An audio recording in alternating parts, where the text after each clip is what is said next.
Well, good afternoon, everybody. Hello. Greetings and salutations. Well, um, how's everybody's day gone? My day's been busy.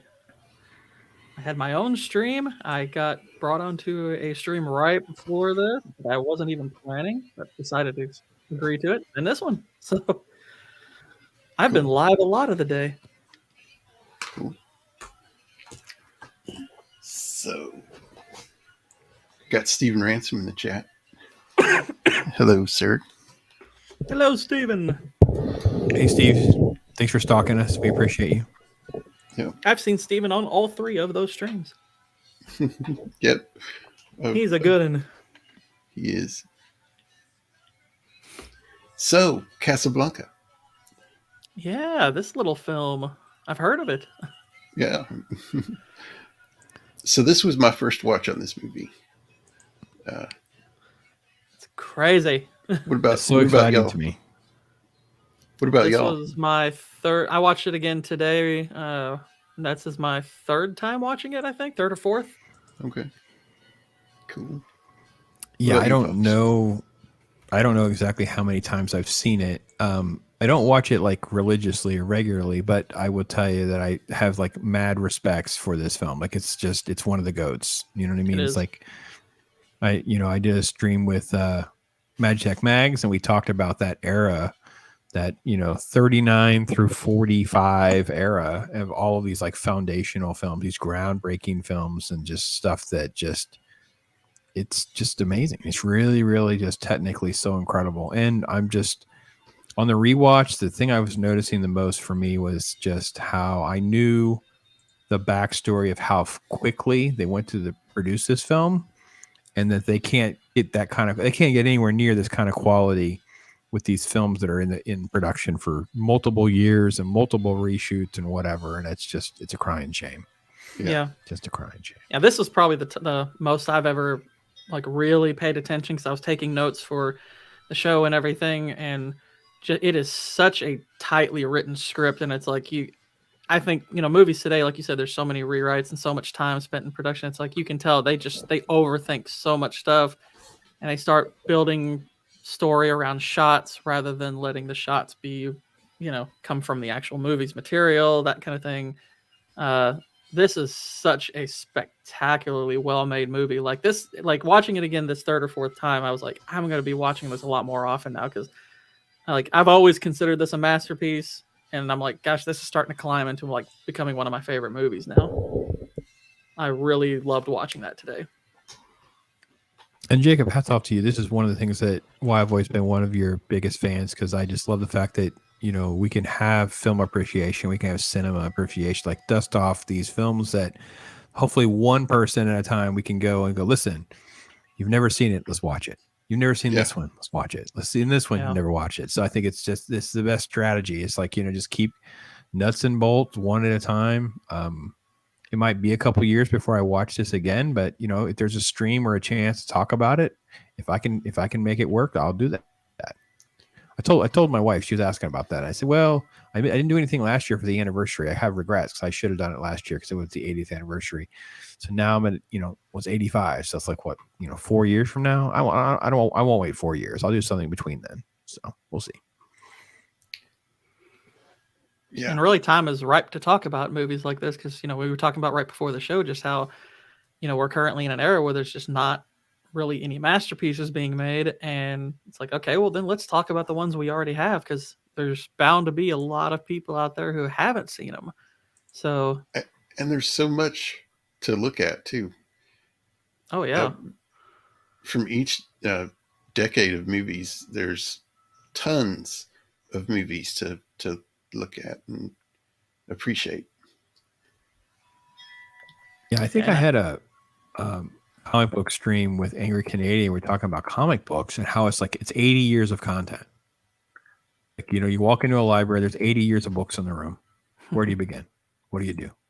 And the same thing is with cinema. You're talking about 80 plus years. Really, you got to go back at least to Metropolis, maybe even before that. Really, definitely Metropolis for sure. So you've got all this stuff. Where do you begin? And you get these people who haven't seen things. It's like, how do you know what's good? Gordon and I and Jacob were behind the scenes. We're debating like how you grade film, how you grade movies and scale them, and is it a 7 and an 8 and a 9 and a 10? It's like, if you haven't watched this era of film where you have so many amazing films, like this best of all time list, is just rooted right out of the very beginning, the very foundation of what good movie is. And how do you know? How do these people know? You know what I mean? Yeah. They don't. Yeah. Am I supposed to take them seriously if they've never watched Grapes of Wrath and they don't have an appreciation for Wizard of Oz and these kind of movies? Yeah, I don't know. I love it. I love revisiting it.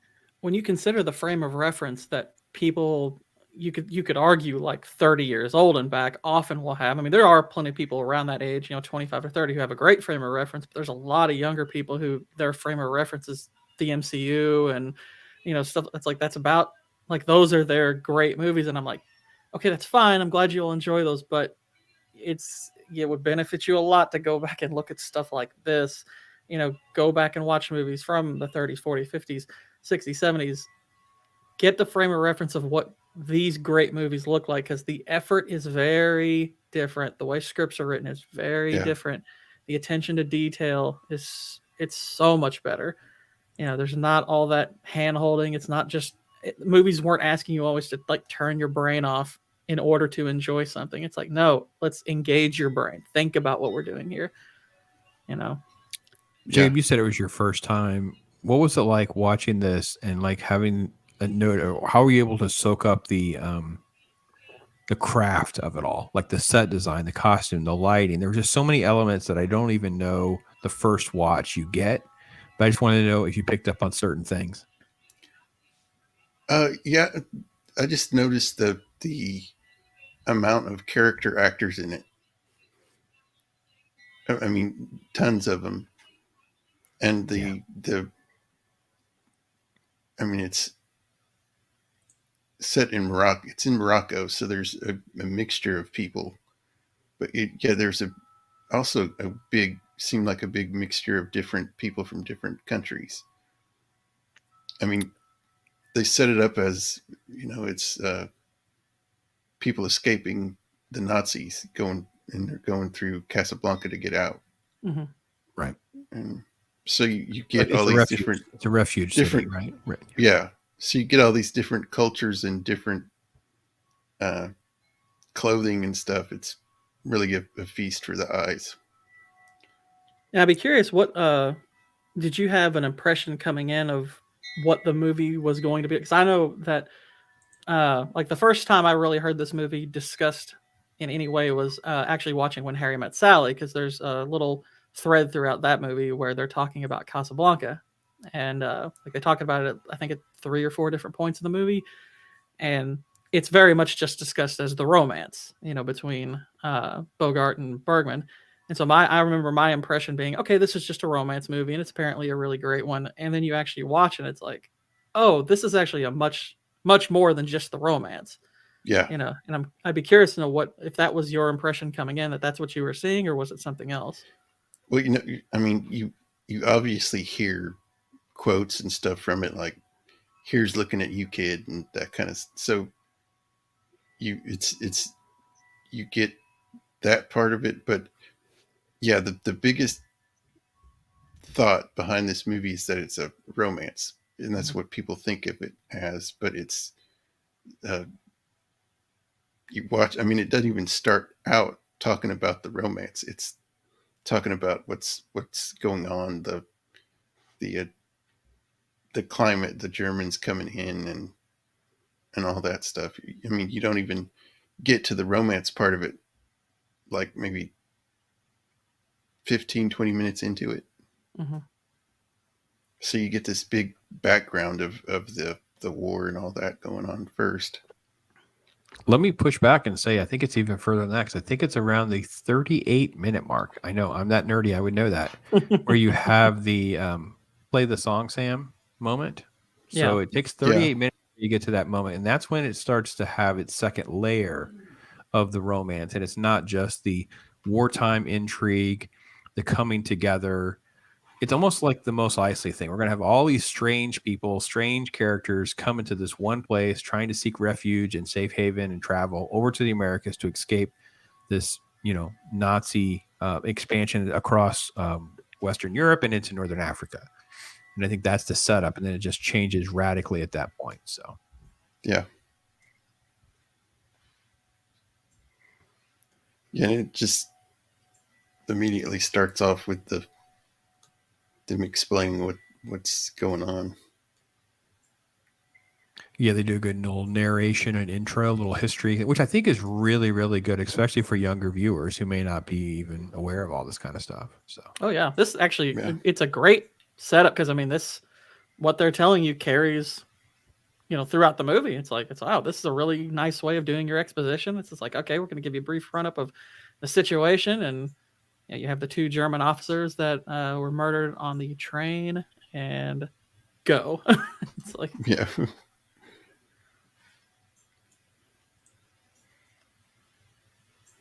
So you get the, I guess that's a what is that called? The tower there? Looks like a Islamic a mosque. Oh, mosque tower. Yeah. I mean, yeah. All these various cultures. They actually filmed it, but the backgrounds and everything is fantastic. Mm-hmm.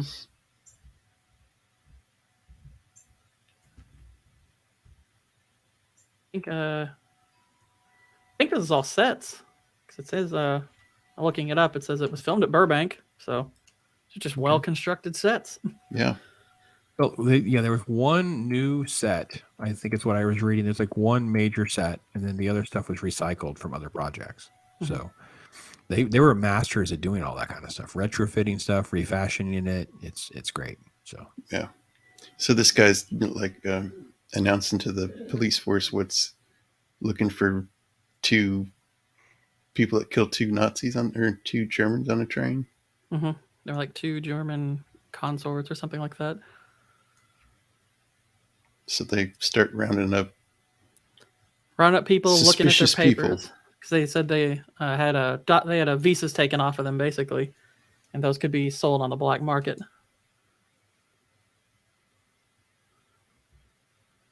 So there were 2 German couriers, and they were murdered, and their papers were stripped away. The papers are free travel. Right. So whether or not they get confronted by any of the authorities, they're allowed. It's basically like a priceless passport. You can just go. No one's going to stop you. No one's going to blink an eye. So, and that's where we get Peter Lorre bringing them into the scene here in a minute. So hey, Vex. Vex. Peter Lorre is deliciously slimy in this. Yeah, so good. He's such an underrated performer. He is. Yeah, he really is. I got this. Peter Lorre. This guy's like, note to myself to watch some Peter Lorre. Get a Hitchcock film in or something with Peter Lorre in it. Mm-hmm. Yeah. Got this guy, tries to make a break for it. Gets shot for his troubles. Yeah. Then they find resistance. Yep, Free France. We get set up with there's some sort of Free France movement. No, look, no narration, no discussion, no lectures and monologuing. Just little good visual storytelling. Yes. Love it. Good old visual storytelling. And this was Warner Brothers. Imagine. Imagine Warner Brothers making something this good. Selznick loaning out the ladies and getting some stuff done back in the day. I guess these British people here are on vacation. You'd think with all that's going on in Europe, they wouldn't want to be on vacation. Or are they on vacation, or are they? I don't know. I thought they were probably refugees like the rest of them. Was my thought. No, there are some people that are on. There are some people that are sort of like on vacation / they just continue to living their sort of like wealthy elite lives in this area. Again, you're in like, it's a French area basically, right? So it's like, it's all of those like stereotypes of like pampered life and expensive wine and cheese and caviar and all that kind of stuff, right? It's all that stuff's happening. So the war is, and again, don't think so much about like the war has already been happening. It's just now breaking out, basically. Yeah. I love this part. This guy's like, this is a very dangerous place. You better be careful. And he leaves and, oh wait, my wallet. Yep. They go pickpocketing. Yep. There are several moments that are like that. Quick little moments to, soften the tension a little bit. Looks like he's got a safari tie on there. Yeah.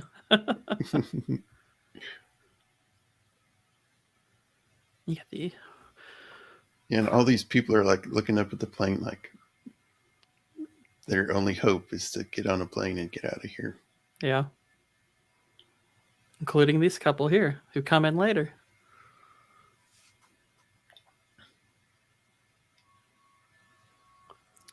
She is the daughter. Who is so I looked her up.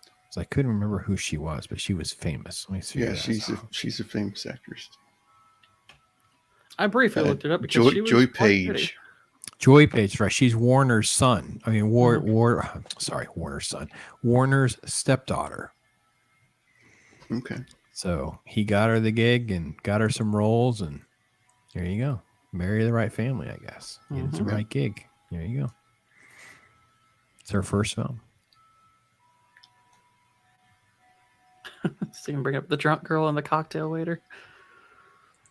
That drunk girl that he's talking about actually has a pretty interesting story. She actually did escape France and escape Nazis. Yeah. Mm-hmm. Her crying while they are singing the French national anthem, that was totally real. Few extras actually had that reaction. And funny, that plane that we're all looking at is full of Germans. Mm-hmm.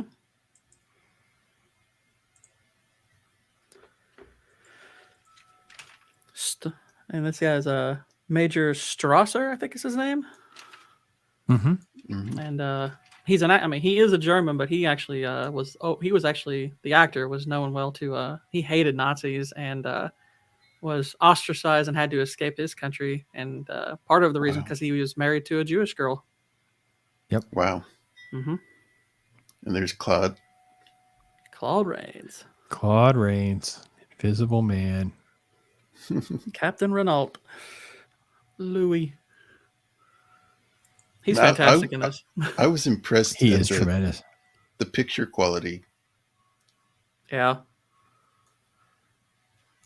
And they've done an excellent job restoring this whenever they've transferred it to, Blu-ray or 4K. They've done a really good job maintaining the quality, which Warner Brothers does not always do, by the way. They're kind of notorious for pathetic transfers of some of their best movies, including Amadeus, my favorite movie, sadly.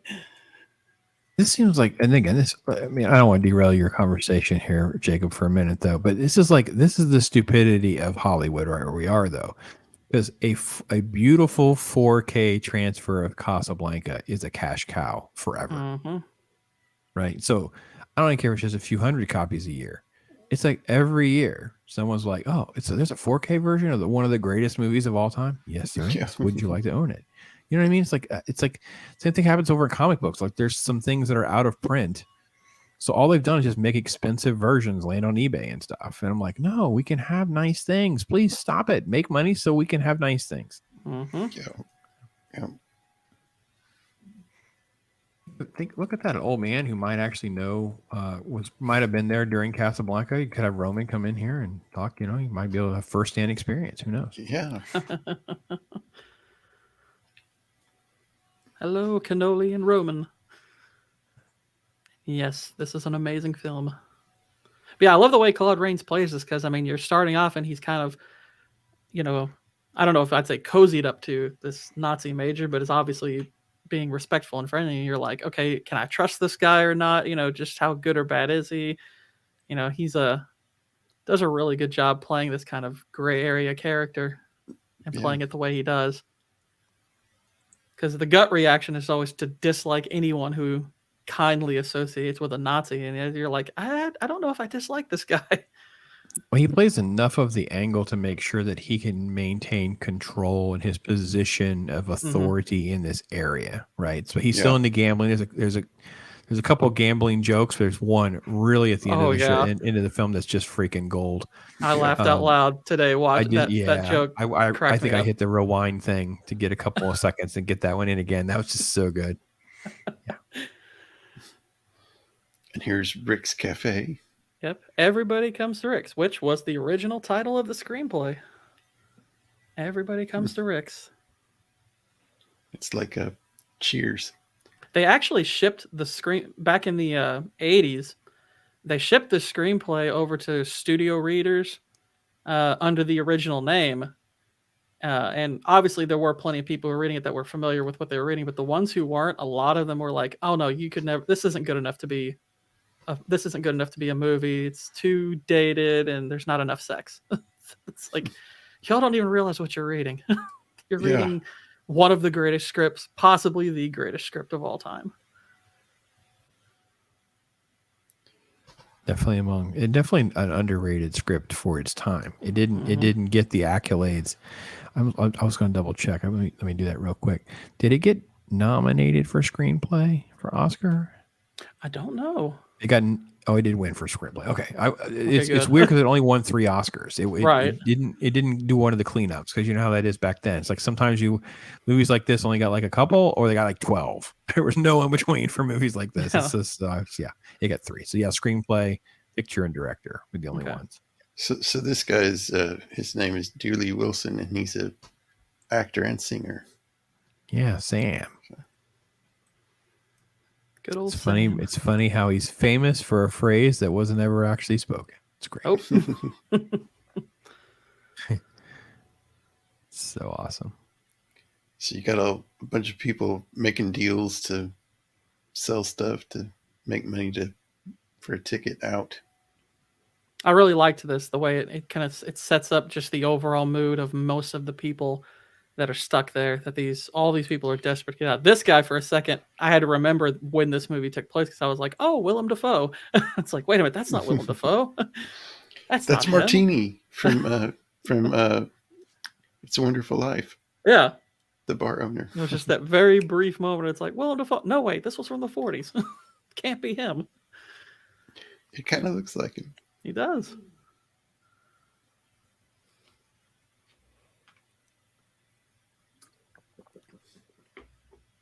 We got this bartender here.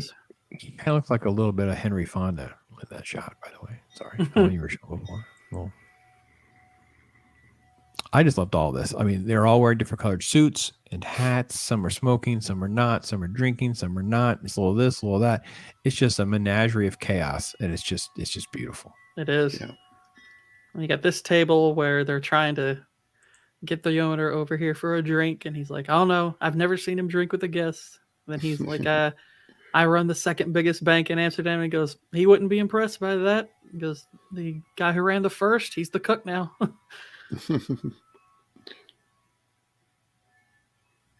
There's a nice little payoff actually with that too, is because he never drinks with a guest. He's very standoffish.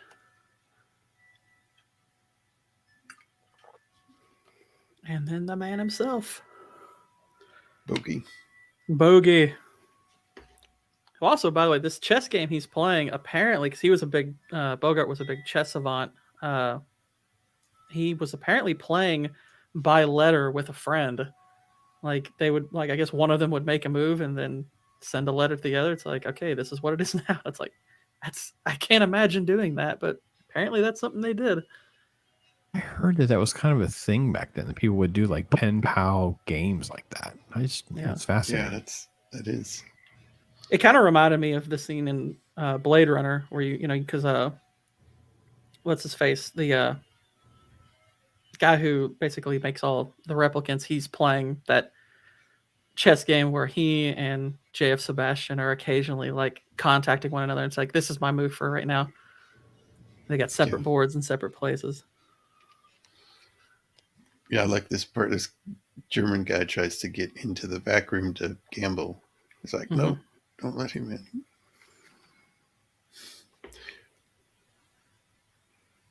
Bogart tears up his ticket.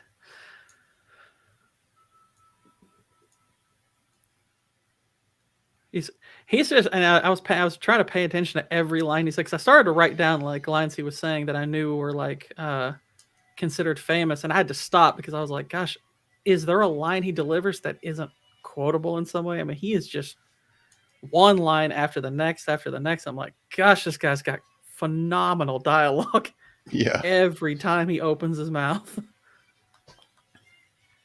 Yeah, there's like 6 or 7 quotes that are among, I don't know if it's the most of any film. I assume it's up there with like Wizard of Oz or something, but yeah, it's AFI, crazy. when they did their top 100 list, it had 6, and that was the most.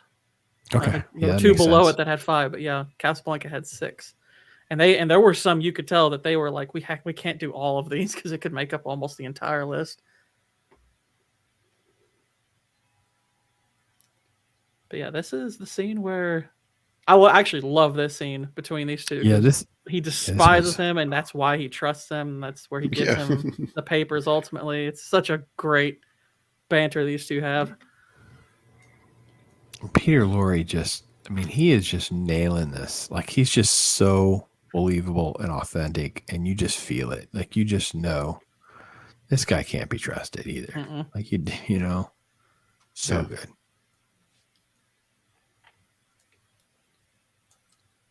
I love the line where he's like,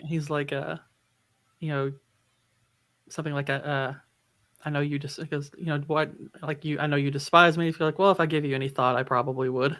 It's like that's a great comeback. Yeah, that's a life lesson for sure. Mm-hmm. And I think it's this part where Rick finds out that he's the guy behind the 2 Germans on the train. Mm-hmm.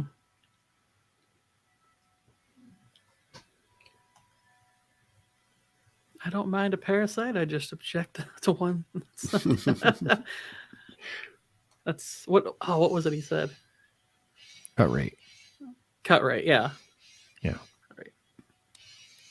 Yeah. Okay. I see. You corrected. It threw me off for a sec. Citrus? No.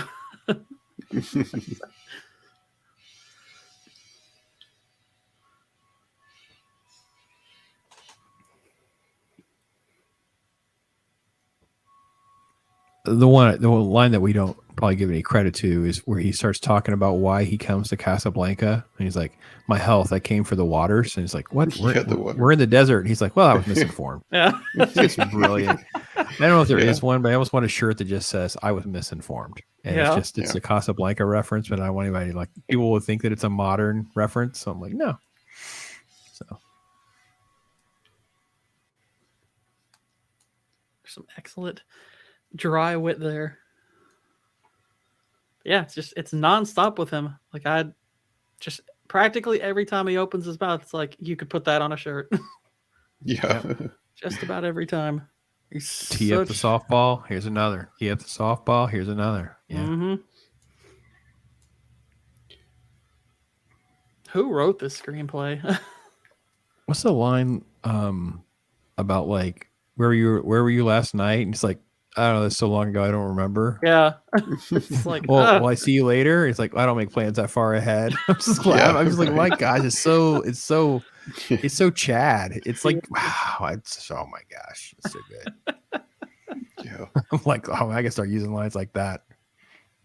We're gonna use it on Mrs. Pops. See how well that goes, Jacob. What do you think?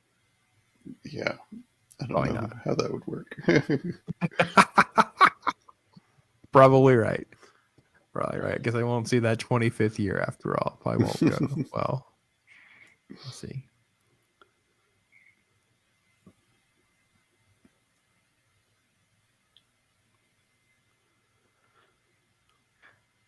But everything about these scenes is just the way they're framed, the set design, their costumes, just their personas. Like I said, I don't mean it to sound quite as weird or exotic, but if people can bear with my analogy, it's almost like the Mos Eisley. It's like just the exotic, diverse cast of characters with all these little stories.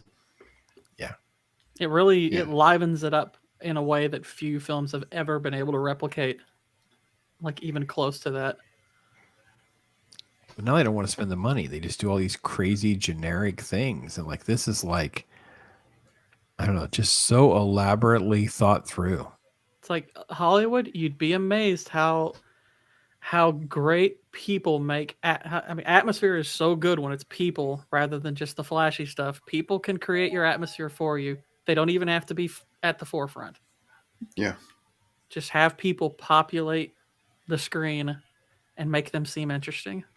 And this few movies do it better than this. And Maz Eisley's a great comparison to make there. Yeah. Nowadays they go off with the character and let's learn more about this character, Mm-hmm. this background character. But yeah, this guy's trying to get a meeting with him for some reason. He says a thing that you never would get away with saying now, because he first is like asking him about buying the cafe. It's like, it's not for sale. It's like, what about Sam? And it's like, he couldn't say that. It's like, you can't say that. I don't think he means it in any bad way. It's just like people would flip out if they heard that. Now it's like, oh my gosh, he's talking about buying a person of color. It's like, calm down. He's talking about his talent. He's talking about hiring him because he's good. Yeah. So I meant to say something when he showed it, but Rick comes out after getting the papers, and he slips them into the piano. Yeah. Just this nice little subtle touch that you could just easily miss. Yeah. I didn't even catch it till watching it this time. I was like, oh yeah, he slipped. There you go. There you go. That's where he did it.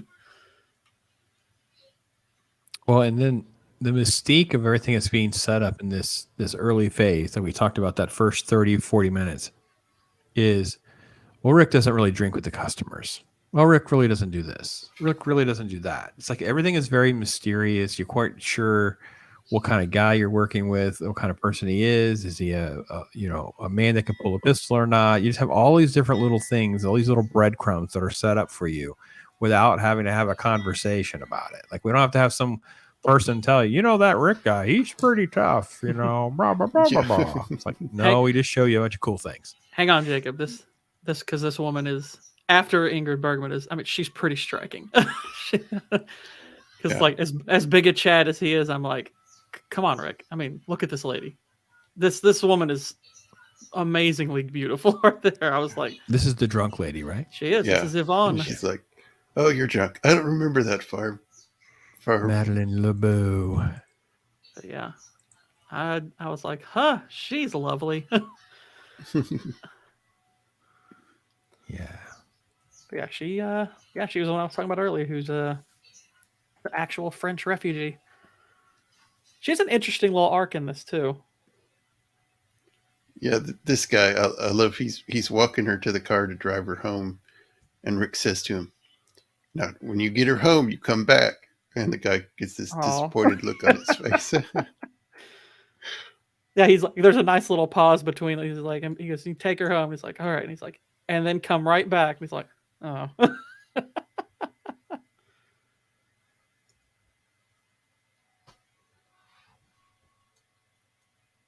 Yeah, there it is. Yep, that's the line right there. Come back. He keeps telling her, "I love you. I love you." But I'm taking her to her house. I'm not going to want to come back. Yeah. Really old movies. Hello. Mm-hmm. Welcome. Hey, really old.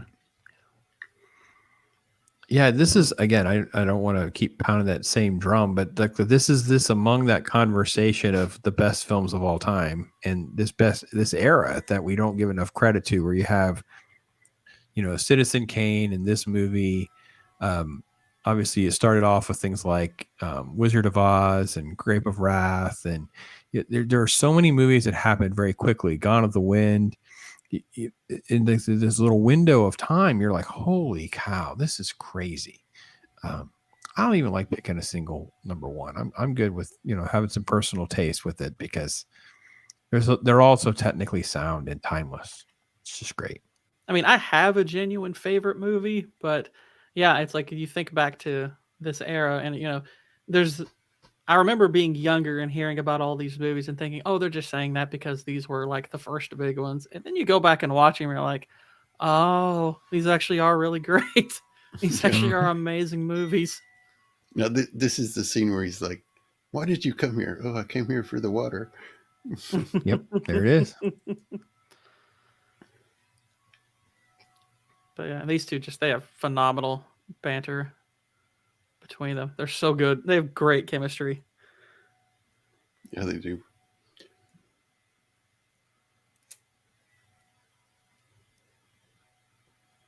But yeah, there were so many good movies back then. Really, I mean, you think about it, there are great movies from back then that almost got lost in the shuffle. That like The Red Shoes, for example. Like I remember the first time I heard Martin Scorsese bring that up, and I was like, I've never heard of that movie. And then I watch it, and I'm like, gosh, there were so many good movies back then. A movie like this could get lost just because there was a crowd of great movies.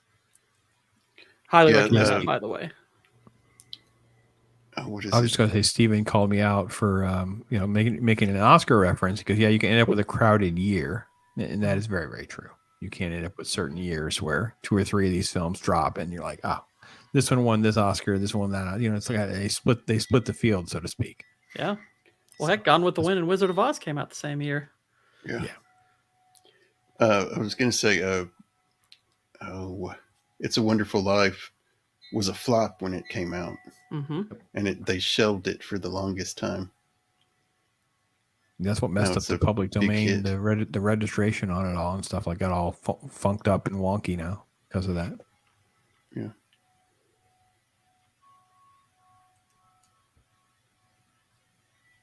It's so good. What? Real smoking, real hanging out, yeah. Real drinking. Yeah. I don't know about anybody else. It takes a task to actually like drink properly on film. I hate watching shows and movies where they've got their paper cup and it's clearly not full of anything. Yeah, right. Yeah, there's an aesthetic there's an aesthetic to food when you're putting it on screen that very few directors, I think, appreciate. Yeah. Yeah.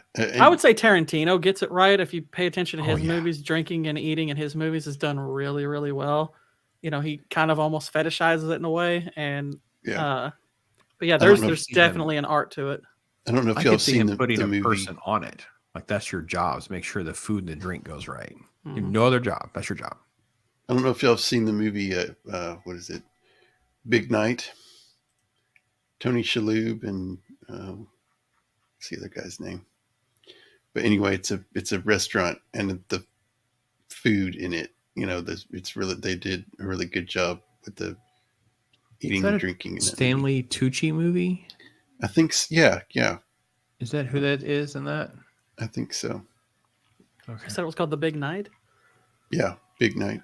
Okay. I remember seeing the poster. I don't think I've ever watched it. Yeah, I think you'd enjoy it. I remember when it was out.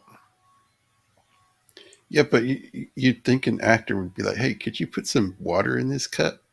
At least make it look like I'm holding something that's going to spill on me.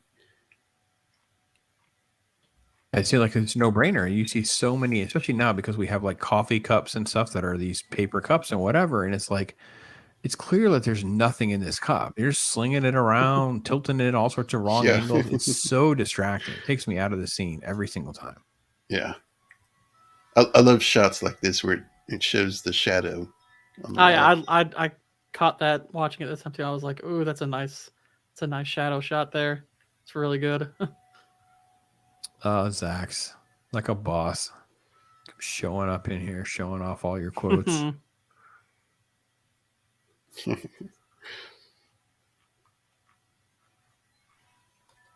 Hey, R2.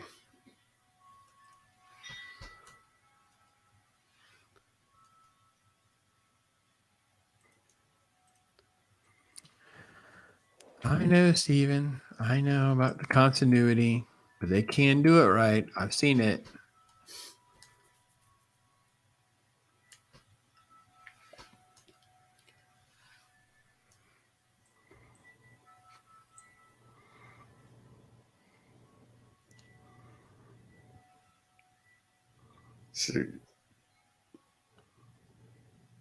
Again, Claude Rains is just showcased. He's just putting on a clinic of how to play off someone as good as Humphrey Bogart. It's like just how to cue it up and just rock and roll, man. Yeah. Now this is where he's telling him about Victor Laszlo coming in and all that. Is that where this is happening here? Yeah. And the conversation about the papers being out in the open, right? That's Mm-hmm. kind of the other part of this is the conversation about what these papers are. They're out there somewhere. Yeah, and he's giving a little I bit of background on Rick too. He's like, Yeah. you know, yeah. you ran guns to the Ethiopians. You know, you fought. What was it like? Spanish rebels, things like that. Yeah. Yep. Saying, I think you're a sentimentalist. I love the lighting in these shots. I mean, you see that the fancy lamp behind him, but he's lit perfectly. It's so hard to light scenes lighting. like this, and Yeah. they just don't even try to do it right now. And back then, it was just, like I said, it's craft. It's beautiful. Mm-hmm. Yep.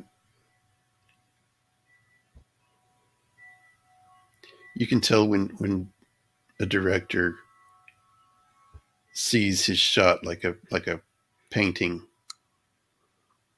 and they know just how to set it to make it look good come across good on screen. Arthur Edison is a cinematographer. My goodness, he did a lot of movies. That's a busy dude. Holy cow, it's a long list of movies. The director who did this actually had a massive list. Oh yeah. On his early part of his career. Was it Michael Curtis? I think it was his name. That's not his original name or anything. It's Yeah. I'm trying to remember his nationality, but he directed a ton of movies from like the 1910s. Yeah, he was born in the 1880s. He's Hungarian. He's half Hungarian. Hungarian. That's yeah. Arthur Edison, though, he like did the cinematography on Frankenstein, All Quiet on the Western Front, and the Maltese Falcon as well. Wow, this dude is a goat. Yeah. This is crazy. And if you go to his list of filmography, it just goes on. Just it's nuts how many there are for a guy. Like he's doing 2-3 movies a year. Sometimes there's 4 or 5. It's crazy. How this guy took a nap. I mean, if you think about it, it's like when we think about cinematography in modern movies, we're typically thinking of giant shots of like landscapes and, you know, the environment and stuff, and all that's fine and good. But it's like being able to capture the look of like the people and like this and stuff. That's every bit as good, if not better, when it's done right. And remember, this isn't some massive set with 16 rooms. This is like this one area. They have to constantly make some shifts and adjustments to make sure it feels so much bigger than it actually is. It's just it's incredible. Yeah. Here's another good line. What's his name here? Sorry, got to look the name up. Yeah, the captain here is like, these German guys are coming in here, and I want you to give them the best table. And the other guy's like, well, I gave them the best table because I knew they would take the table anyway. Yep.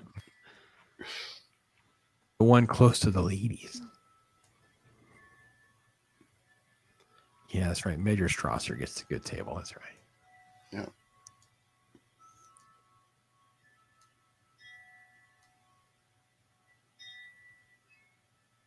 I think he also tells him that he's going to arrest somebody.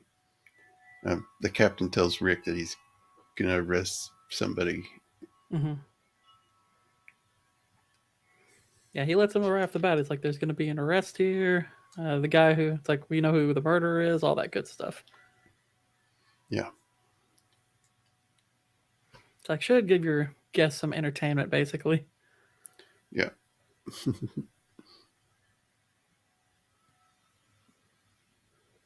Okay, that sounds good. Interesting.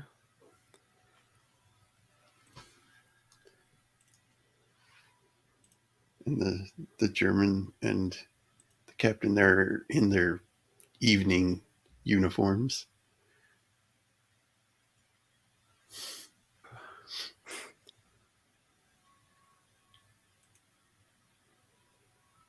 This is the guy they arrest. They're looking for the papers. Yep, this is it's our guy here. And he just says, "Can I check my chips in first?" And he's just smoking like nothing's going on. And this is also a good example of just more great visual storytelling because you got them staring him down. They're slowly moving in on the doors, blocking his exits and stuff. It's like, okay, it's like they're closing in on you. Yeah. Just that's that nice little build up of tension before he tries to escape.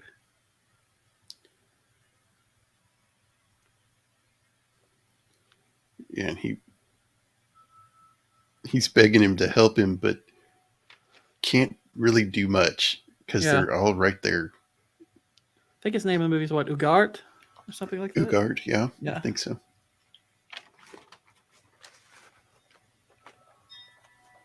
Yeah, it gets real fast, exactly. Yep, this guy disappears. He's disappeared. Mm-hmm.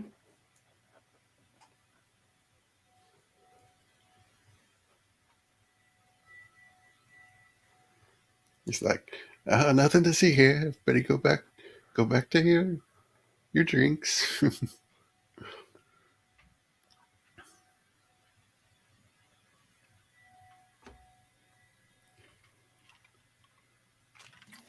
Yeah, and that's where they get around having Strasser start asking Rick questions, trying to discern his loyalties and whatnot. Yeah, and he pulls out his notes and like reads off all these things about Rick. It's like, I know who you are. Mm-hmm. Yeah, they were doctors. Doctors with their coats on said, no, they're good for you.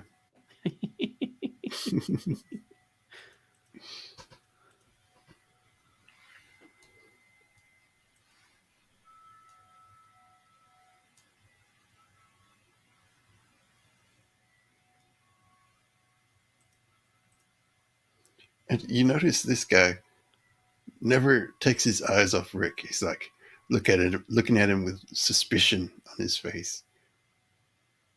Yeah, he's this. He must be a Gestapo. Yeah, that's the impression I got. He's just there to look menacing. It's like the good cop, bad cop. He's just the bad cop lurking in the shadows. I could easily see this guy having just one of those eyeglass things, Oh, a monocle. a monocle. Yeah, I could see that. Yeah, he could probably pull that off nicely. But yeah, this is a great little interrogation. They're back and forth here is really good. It's an underrated villain. People don't really talk about Strasser's character all that much, but I was like, this is a well done, Yeah. character. Yeah. Very well done.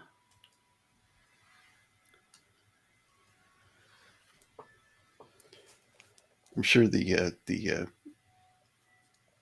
Nazis in Germany didn't like him very much, being an actor. I don't know. They hated him. Yeah. They hated him because he denounced them. Yeah. He denounced them pretty openly. They did not care for him.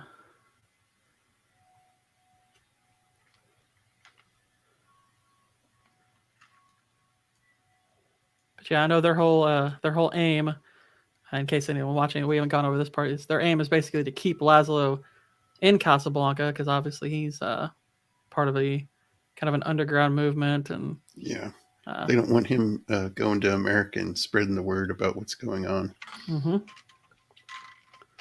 He's been in concentration. He escaped a concentration camp. He has contacts that they obviously want to get a hold of as well. Yeah. But yeah, he's just trying to discern whether Rick would potentially help him. And Rick, very true to his character, is just very neutral about the whole thing. Yeah. And still Stasser's very suspicious of him still. Mm-hmm.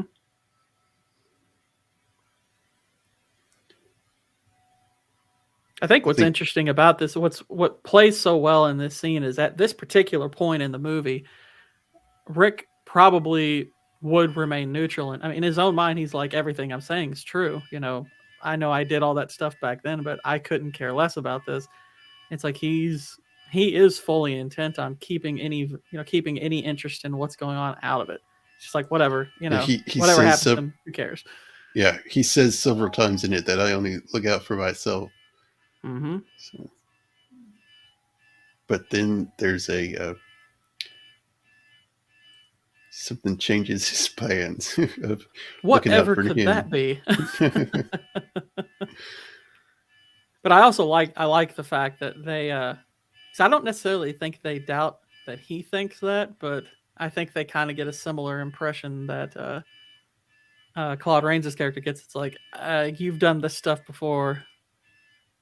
There's something underneath you that would sympathize. Yeah. And there's the reason. Yep. You got Victor and the lovely Elsa. Ingrid Bergman. Yep.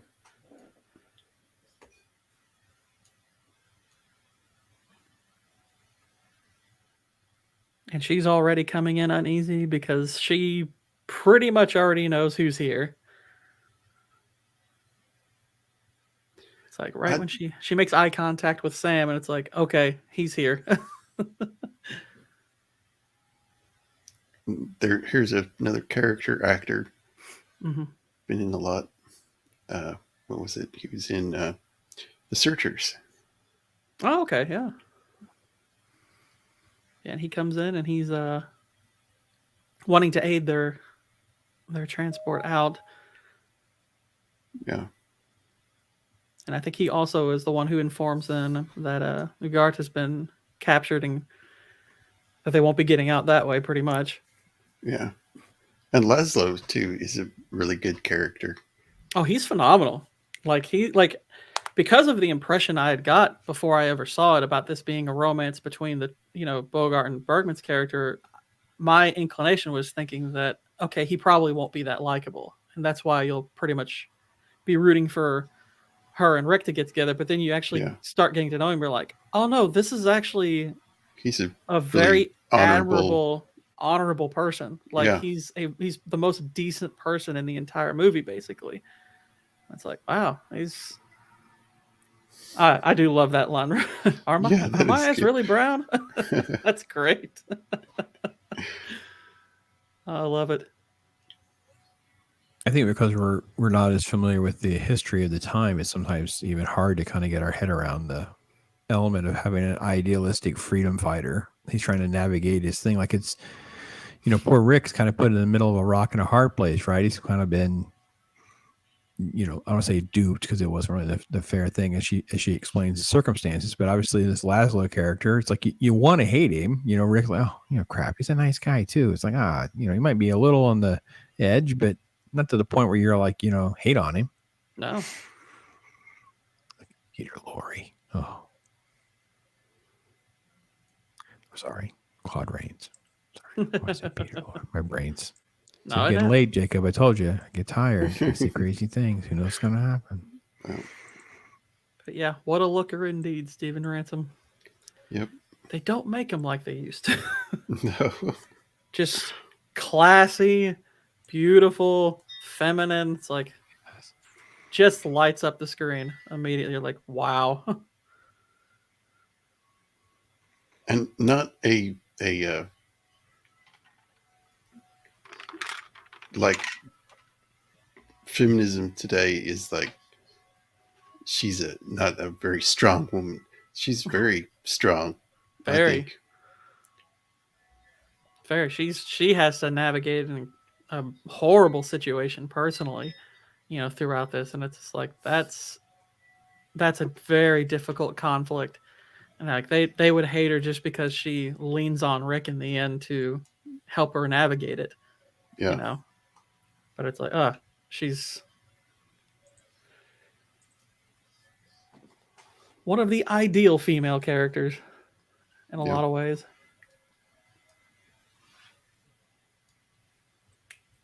This movie isn't long enough to be a real classic. Exactly. This movie isn't 3 hours, so it can't be better than a 5 out of 10. How could it? And it's not the 6-hour director's cut either. I know. Where's the Snyder cut? Oh, dear Lord. You had to go there.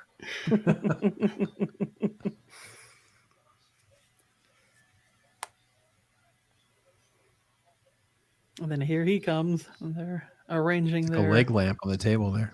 I like that leg lamp. Yeah. And he's like, lists all these things off about them, And she's like, "Are my eyes really brown?"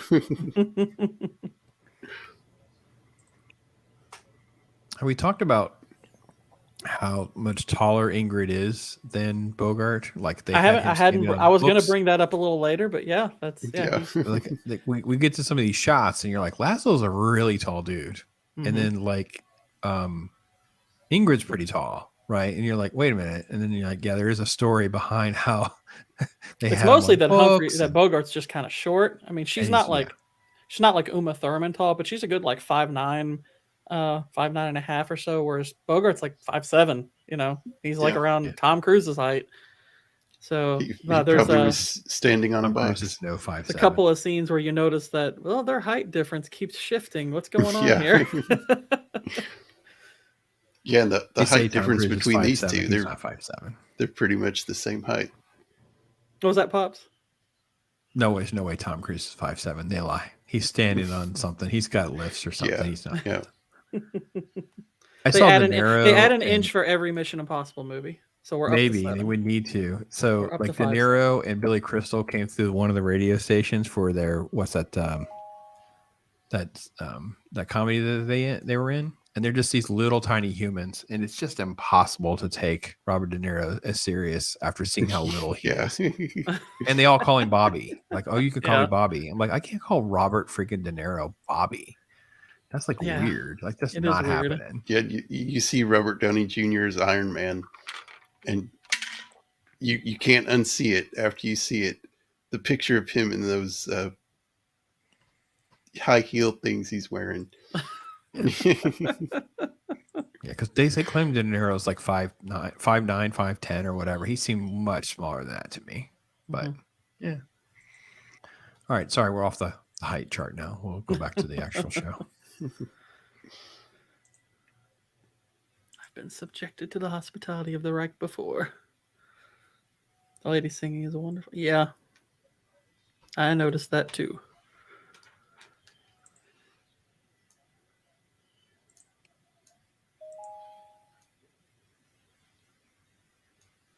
I just can't take my eyes off Ingrid. I know. It's like just every time she's on screen, it's just like, yeah, if you want me to believe that a guy would be that torn up over a woman, this is the woman you cast. Absolutely. Yep, definitely. It's like, that is not remotely unbelievable. So yeah, I like this guy's trying to sell him a ring, but there's like a hidden. It's I forget what cross I don't think is. He's. Yeah, I don't think he's really trying to sell a ring, right? It's like it's. I think the symbol is that one that they had on the Freedom Fighters pamphlet. The guy who got shot. Code. Yeah, he kind of moves something aside, and there's that cross underneath it.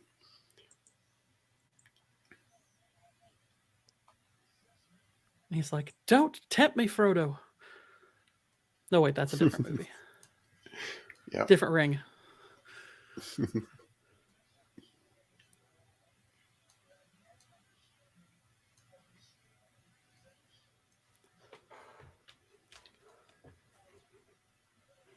Now this guy's from the same country as Laszlo, right? Yeah, he's French, isn't he? Or is he? Or no? Yes. He was French. So no, I'm trying to remember. Ilsa, is she Bulgarian in this? Swedish from Oslo. Okay, yeah, that's right. She says she's from Oslo. That's right. Yeah. So she asks for the what's his name? Sam to come. Say, come on over, Sam. Have Sam come over here. I need a song. Got a Sam jukebox. I got a request. I think we all could use a Sam jukebox. Sam is amazing. Yes. Just walk in and be like, "Can you play a song?" Thank you.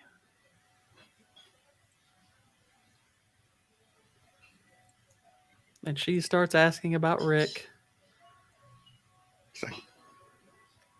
He says, "I haven't seen him all night. He's gone home, I think." And and you can't help but appreciate, like, he's, he doesn't, Sam doesn't dislike her, but you can tell he's like, I saw what this did to him, and he's just trying to get any hint of that. He's trying to keep anything like that from starting up. He's like, I saw what this did to my friend. It's like, let's not stir this back up. But he does have a soft spot for her. I mean, how could you not? So Yeah. he does ultimately play the song.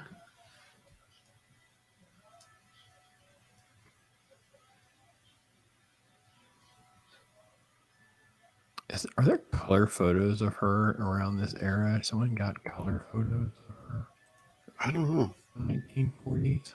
I could probably colorize a photo. Oh, man. I mean, there are some at the very least from around that era, but Yeah, I see one that's colorized. That's really... Goodness gracious. He gets mad at Sam here for a minute, and then he sees her. And it's like... It's the first time you see him rattled a bit. He's been playing it cool this whole time, and it's like just that little hint of emotion. Like, I told you never to play it. Look at his face. Yeah. Just... Sam, I told you to never play that song. It's like, oh no, look who's here. It's like all that being trudged up. And the audience doesn't know what's going on. So for those of you who've never watched the film at this point, there's still no spoiler alert. Like, we really don't actually in the audience quite know all the details yet. You know they were together. Obviously, we're not dense. But yeah. What the circumstances were and all that, it doesn't unpack itself until much later in the film.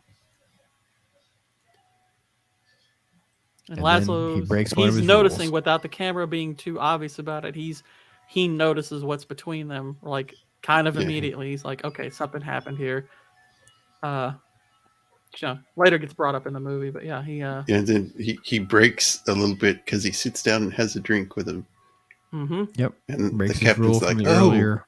You're like breaking your broken rules. Precedent.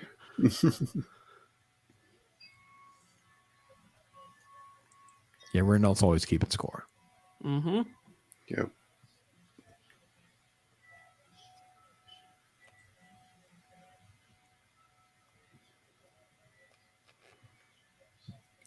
It's something he says later on. Renault says, "If I was a woman, I would be interested in Rick." Yeah, he basically he says like if he were a woman, it's like if I were a woman, it's like I'd be very much in love with him or something like that. Which of course people have run with in the years since and trying to say, oh, see, he was actually gay. I want to get that quote right because that's such a great quote. It is. It is. If I were a woman and I were not around, I sure would be in love with Rick. But what a fool I am talking to a beautiful woman about another man. Yeah. Like, what a great freaking line. Yeah. That's beautiful. Oh, great. Because Renault includes I were not around. It's so good. Just subtleties. Yeah.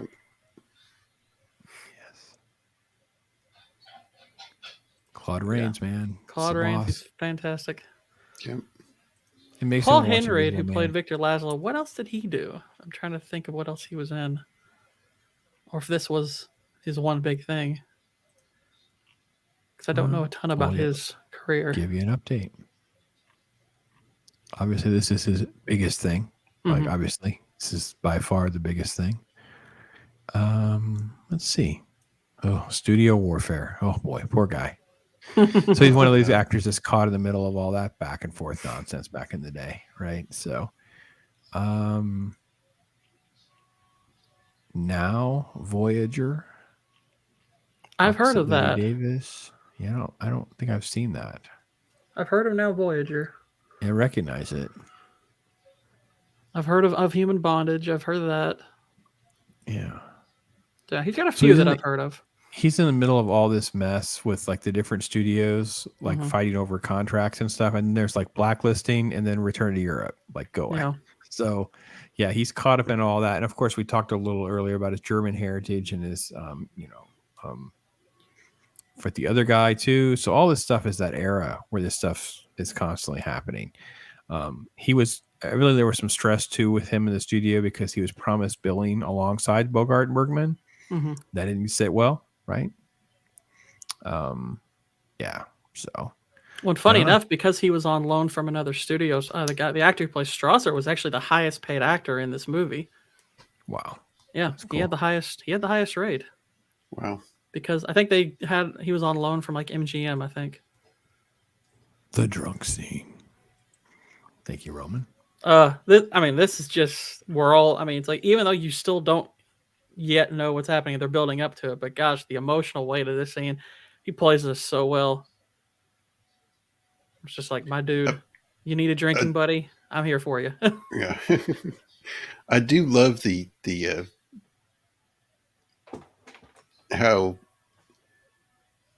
Renault can't just arrest Laszlo without a reason because it'll stir up the uh, people that live in Casablanca. Well, And and it's because I love it's how French soil basically. It's the not Strausser occupied by the can't do Nazis. anything because it's not his territory, and I love how that all works together. Yeah. Well, not only that, it's like like we said earlier, it's like they're trying to keep him in Casablanca to begin Yeah, with. It's like okay, yeah, if we can't arrest him, we would like to keep him here. You know. Yeah, I agree. When they get to the flashback, they do a lot in a very short amount of time. yeah. Yeah, that's really, really true. Yeah, piecing it together really quickly. And the song plays. Mm-hmm. Oh, the song hits me in the feels today. Rewatching it again. It's like, oh, yeah. And all the gin joints and all the towns and all the world, shit, they come into mind. It's Yep. just like, And Rick dude. must have seen a Marvel movie. Oh, he's making my face. He is. He is. Maybe I should cut that and Yeah. put that in. What do you guys think? Switch it, Rick and Yeah, me. sounds Yeah. good. Maybe. Sounds good. It's a good That's face. funny. It's like that could be the beginning. It's like that could be a shot that holds for Blue Beetle. Yeah, I haven't made my Blue Beetle thumbnail yet, so maybe it'll make it get a Rick in there just for you guys. My grandpa during World War II marched through the Arc de Triomphe. Nice. Oh. Awesome.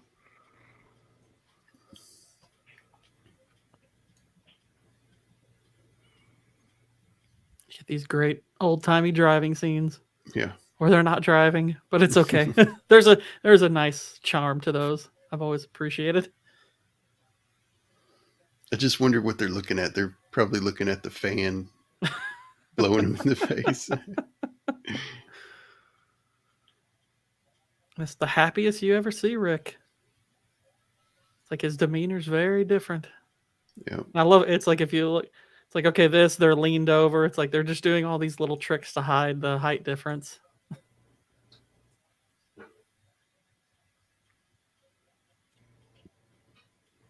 Yeah, she's clearly slouched down and stuff, and you can almost get it there. You're like, oh.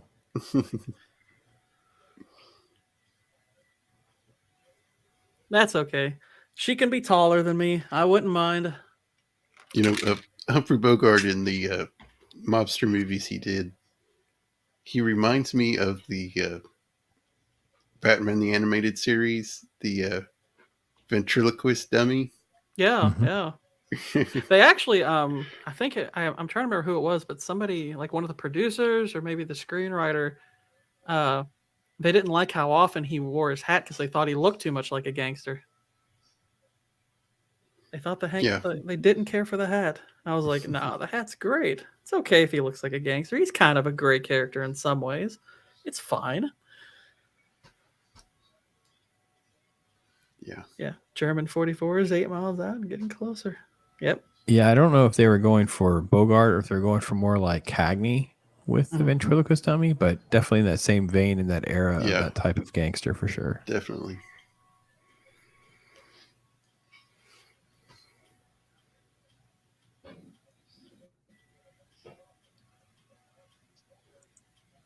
I mean, you can tell. Look how that she's slouching here and how long her legs are. Yeah.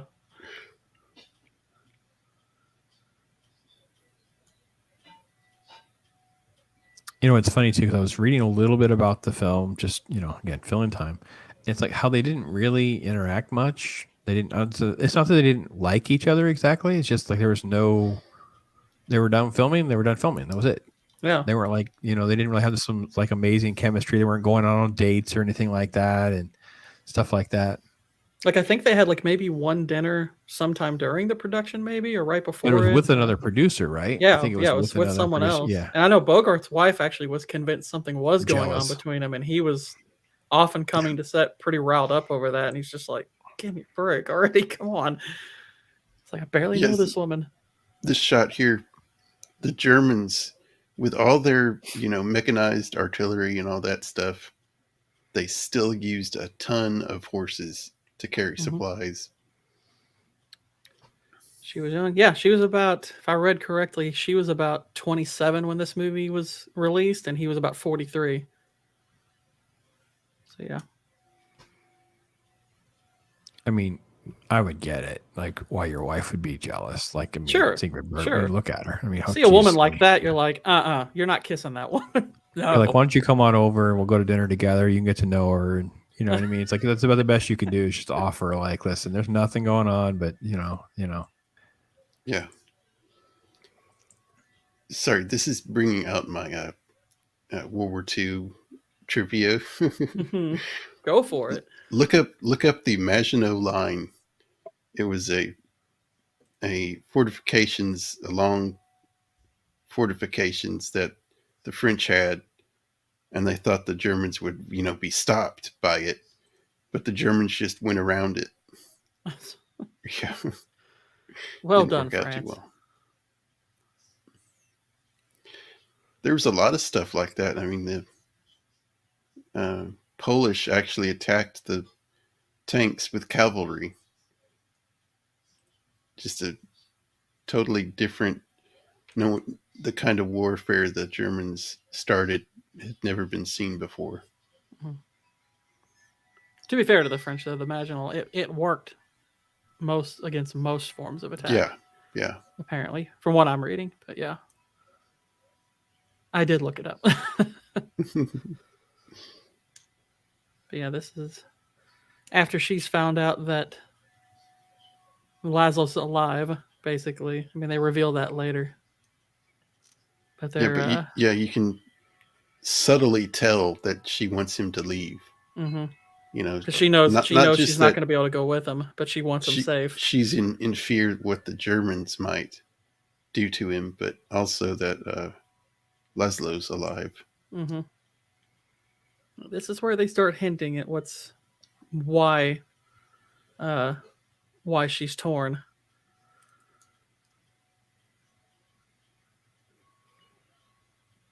I love these just little things in the background. The Eiffel Tower with glasses on it.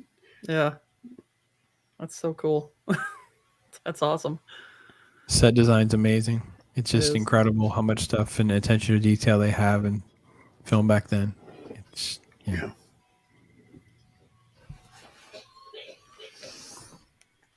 I don't remember if I saw right. Is this Rick's place in Paris? I couldn't remember if I saw like his name on this or not because I was like, okay, Sam's sitting there, and I was like, is this his?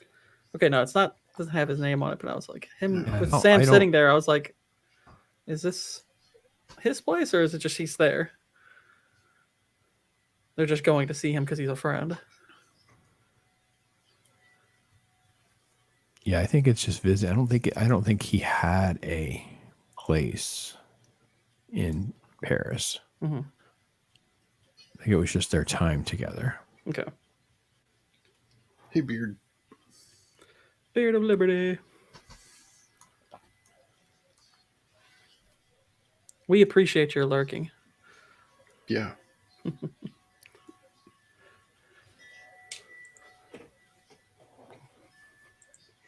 But yeah, poor Rick doesn't know what's coming. Every shot, can they make her look bad? I don't think it's possible. No, I don't think so. I don't think it's possible. Not that they were trying anyway. I mean, why would you? They were like, nah, we don't need to make her look. Let's just utilize what we have here. Yeah, here's where they're So warning them that the Germans will be arriving.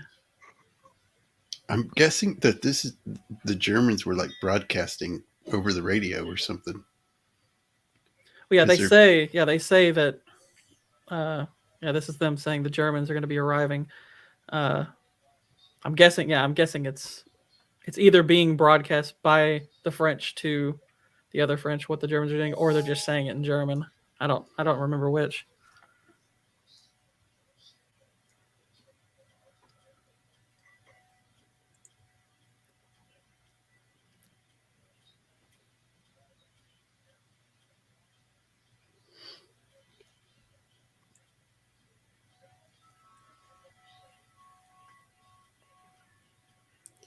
and they're trying to drink all the champagne before the Germans get there. Yeah, got 3 bottles worth,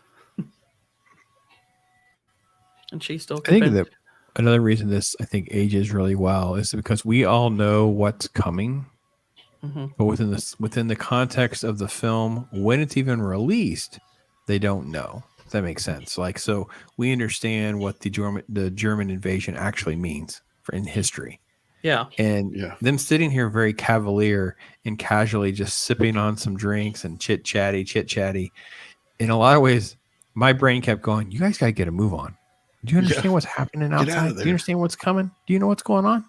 And Yeah. they're not the only ones, that are fleeing too. and you got to think Got- when this released in '42, you got to think probably a lot of people had no idea just how bad this was. Well, So no, it's that like, was part of the. First off, this was rushed to Mhm. make this time frame, right? So because of the invasion in North Africa, but then it's like, the propaganda here in the States was still very much like, oh, it's not that bad, it's exaggerated, it's well, this is very early on in 42.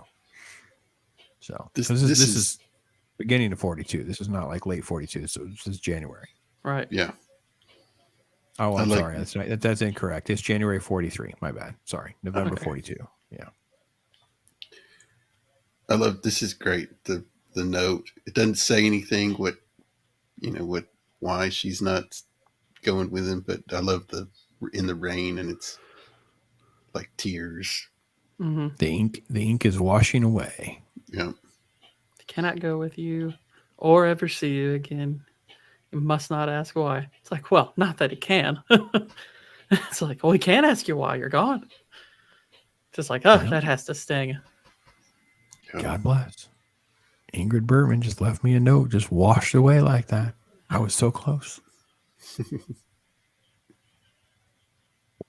Exactly, like tears in the rain. I was thinking the same thing as he said. As I was thinking the same thing.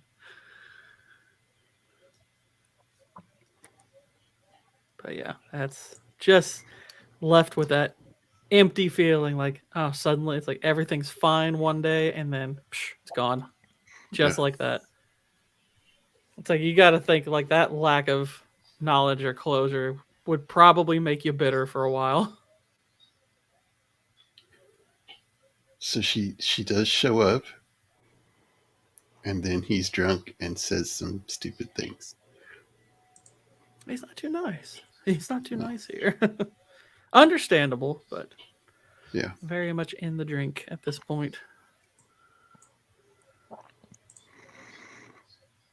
But I think what they do is they pull off so well the realism of relationships, the realism of these characters. This all seems very plausible and believable. It doesn't seem like far fetched like one bit. Like we get it. Like she didn't know her husband had survived. Oh crap! Now what do? I got to go to him. If I don't make him leave, he's going to get killed. Like it's just all the dynamics of everything she's going to lay out for us in the audience, catching us up. Him being, in a drunken stupor in some way, shape, or form. I don't know. I just revisiting this film, I just felt like I was so immersed, pulled in, and I was held there. I was never like, I didn't trip over anything and feel like I was pulled out of the film.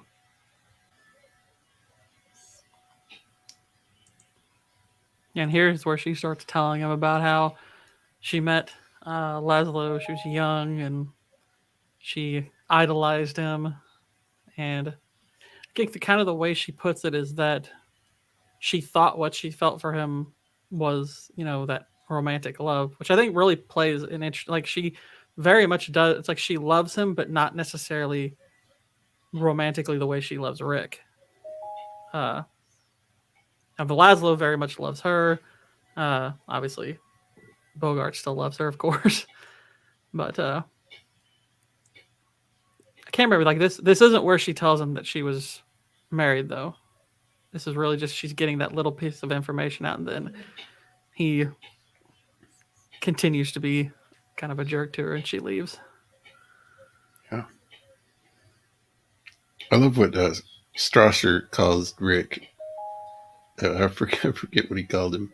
Something like a ignorant American or something. Mm-hmm. Yeah. Just how they thought, just how they would think of Americans like that, I thought was a great inclusion in the film to do something like that, right? You know what I mean? Yeah. It's like stoking the audience in a interesting way. I thought was good. Yeah.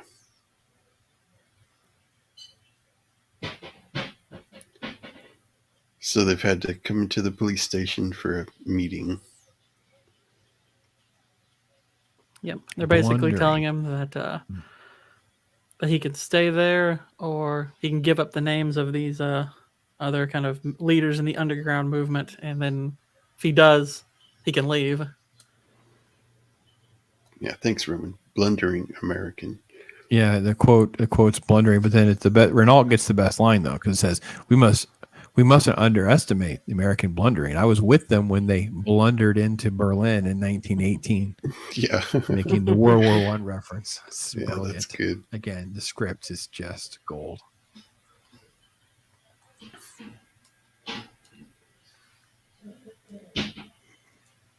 Oh, Roman's all over it. You don't need me. Yeah. I should go to bed. I'm getting tired, and it was probably there the whole time. I didn't even notice it. Sorry.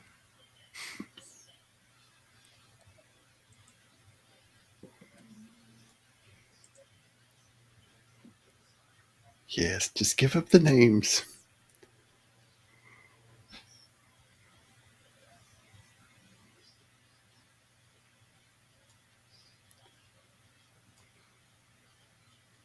I think this is where he gives that line about being familiar with German hospitality. He also says, like, you know, if I didn't give you those names when you had more persuasive methods, you know, it's like I'm not going to give them to you here. Okay, Copa. That's Zach. That's the same. Somebody else did that in the chat a few minutes. Zach did it. Yeah. You and Zach's the exact same quote. Yeah. Mm-hmm. Good job, Copa. You're all on that same wavelength. Good job. You're in good company, my friend.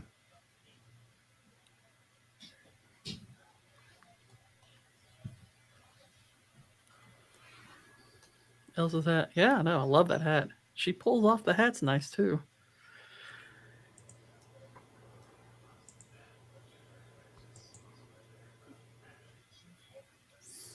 It's just another good example right there of the way they hold their cigarettes and stuff, just pointed down. Yeah. It's like there's very pointed emotion there. It's great. Reckless abandon. Like I'm ready to stub this out, and I'm ready to stub you out.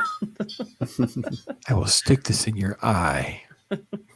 Have you seen Breaking Bad? I will do it.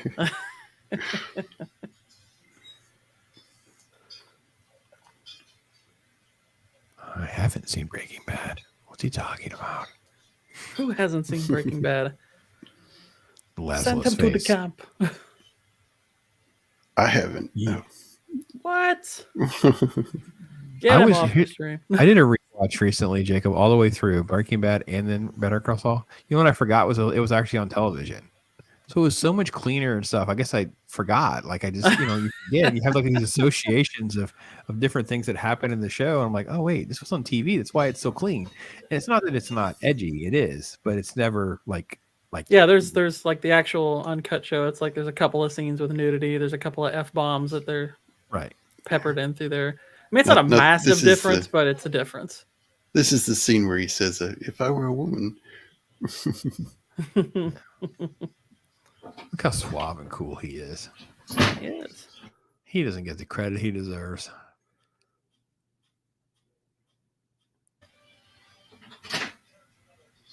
Just every scene is just so well driven by the dialogue. Yeah. Definitely. There is not a scene where it's like, I mean, just every scene, it's like, gosh, just keep talking, please. Everyone keep talking. It never needed to be 3 hours, but if they had decided to make it 3 hours of this kind of dialogue, I would have been fine with that.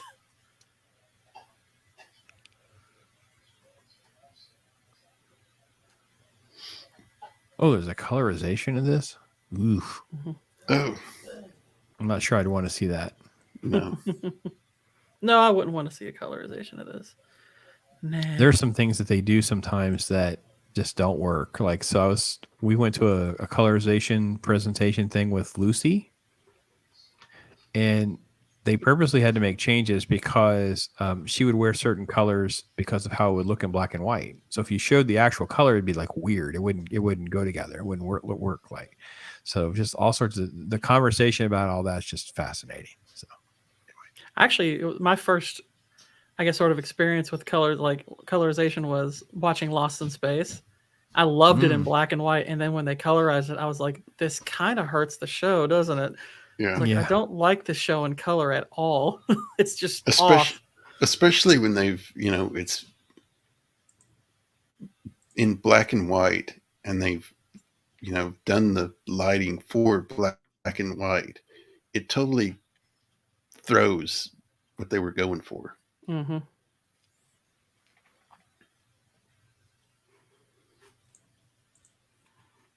This guy's hat and stuff is so distracting to me. It's like, dude, this is the weirdest. Because they gave him such a light suit. He's a big, rotund, like Jabba the Hutt kind of guy. He's supposed to be like kind of like the mafioso kind of guy or whatever. He's all shady, and he's got this weird, flat, generic-looking hat, and you're like, I know it's supposed to mean something. I'm blending in. It's like an ethnicity thing, right? Isn't it part of that area and that region? It's like, it fits, but it's like, this is just not there with Ferrari. The hat. Yeah, Mr. Ferrari's hat's a little distracting. Where's Claude Rains to tell him so? Yes. Mr. Ferrari. Now, what were they talking about here? I forget. I think he was trying to. Was he trying to get? Oh. I know if a guy had a letter, I would be interested in paying for the letters. Right. I know. I'm not saying you have them. Right. But if you were to know somebody who does, I would be willing to take care of all the transactions with a fee and blah, blah, blah. So, yeah, papers. Got to get the papers, get the papers. Got to say it like a German accent. The papers. So trying to get the papers, get the papers.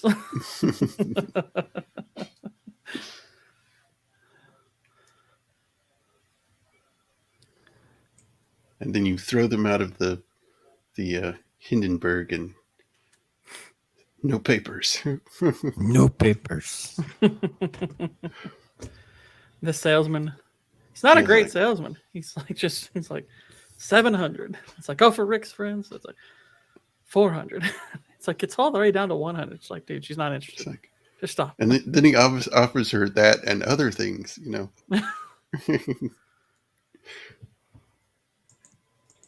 Yeah, this is his bad apology. Bad apology. Pretty much. Yeah.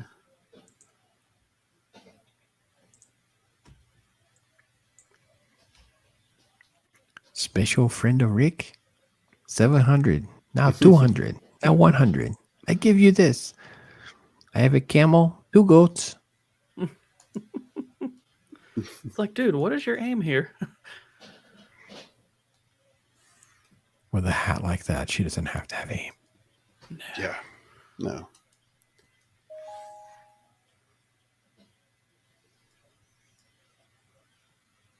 I mean, any other woman wears that. You're like, what's with the lampshade? Why are you wearing a lampshade? But it's Ingrid. It's like everyone should wear lampshades. I think we should just have like a day where like we just get enough people like to virally spread the word and like have a day where we all just wear hats and don't tell the rest of the world. Just keep it going. Just like Tuesday's hat day, pass it on. We got to find these old hats, find fedoras, and I want the lampshade. I'm all down with the lampshade. I'd wear the lamp. I'd rock the lampshade. Yeah. People are like, something's wrong with Bob. So what's in the lampshade? We don't talk about it. If we could get everyone wearing lampshades, that would be the ultimate. Yeah. Oh man, lampshade Thursdays. Be awesome. Everybody will all be for Roman's show. We just don't tell Roman we're going to do it. We're all going to be on Roman's show. We're all going to wear lampshades. Lampshades. Tell Roman it's togas. I've had girls walk out on me before, but not when I was so charming. Yeah. I wonder if there's a line similar to that in Blade Runner. I'm like, I'm wondering if that was pulled from that. So this guy can only give him one papers to one visa for like one visa, and he's wanting to give it to her. Obviously, she's thinking the other thing, but yeah. This is where it's like they continue. It's like, gosh, they're not going to let you dislike this guy. It's like he is looking out for her. Yeah.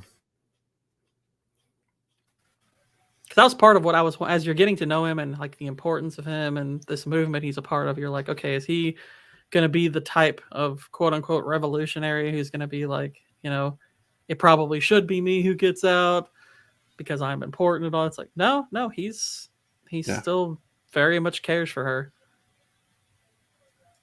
It's a lampshade. Yeah. Yep, and the Turk's cap. His lampshade's not nearly as good.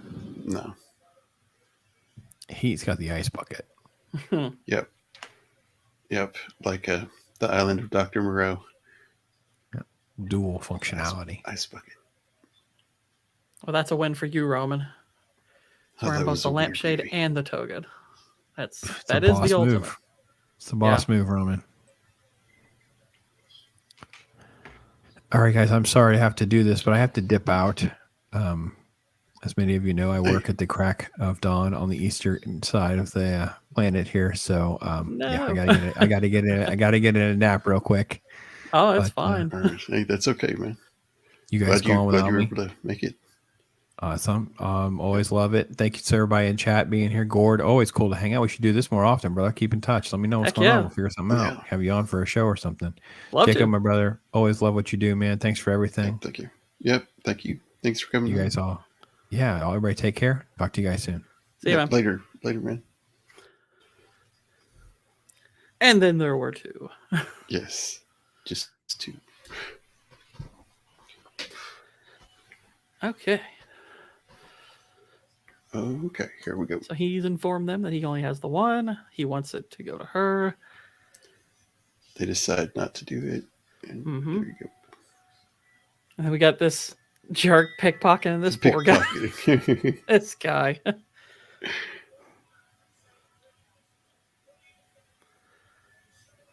We got our Portland fellow here. Yeah, the Germans. Mm-hmm. Cuffs the Germans. I just keep thinking of the Inglorious Bastards. Will you take your uniform off when the war's over? Yes, that's what I thought. Yes, I will. You see, we don't like that. That I can't abide.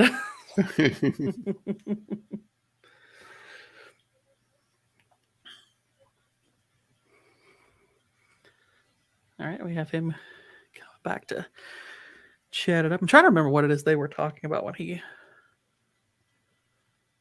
he gets there. I'm thinking he's still talking about. I think he's telling him flat out, like, "Okay, I know you have those papers and all that stuff." Yeah, that's what it is. He's like, "Have you got those papers?" He's like, "I don't know what you're talking about." I love do you have those papers? Like, and he's like, I don't know what you're talking about. But they look at each other and know exactly what they're talking about. He's about to have a little romance. Yeah. Yeah, because he's he's got a little thing. Ronald has an arrangement cooked up, which I'm like, oh, that's how they dance around subjects like that. But it's like, pretty clearly what's going on. Then you have Yvonne here walking in with a German officer, Yeah. kind of just despite Rick,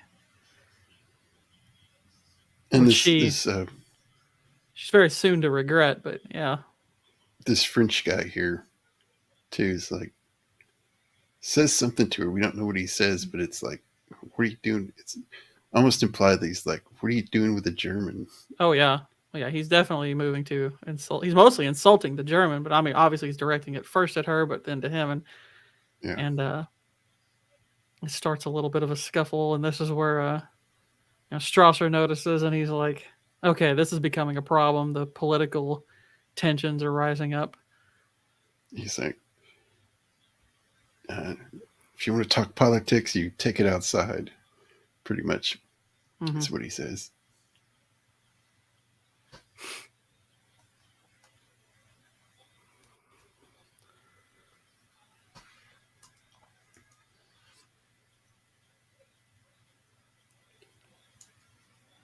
But yeah, and you can tell, like, he knows, like, okay, if the tensions are rising up here between these men, it's like Laszlo's not going to help this. So I think this is where he starts conspiring to, have him pretty much taken out.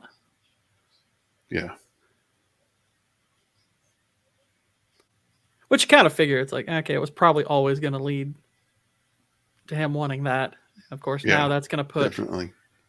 That's going to put Renault's, this is going to be his test of character. It's like, okay, you've been kind of towing this line the whole movie, so are you willing to be that cozy with them? Yeah.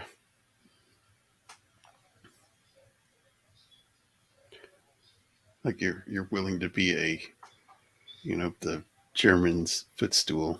Mm-hmm. You got this nice little couple who celebrating the fact that they'll be getting out. That's a nice little moment for them.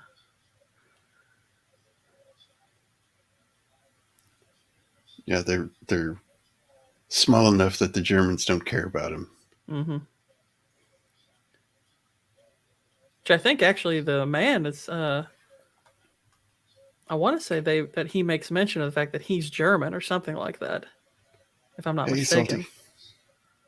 This movie is pure gold. Lucky enough to see it on the big screen at a festival. That'd be awesome. Yeah, that would be. I'd love for like Fathom to do something like that with this movie. There are so many old movies I'd like to see on big screen.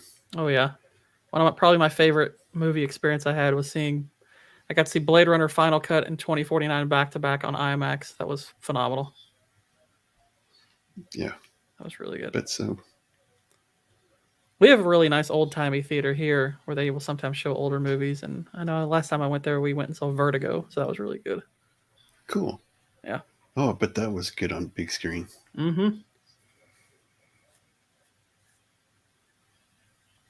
Yeah, this would definitely be one I'd want to see. Then you have this little sub story here where this poor young lady starts asking for Rick's help, and basically you find out that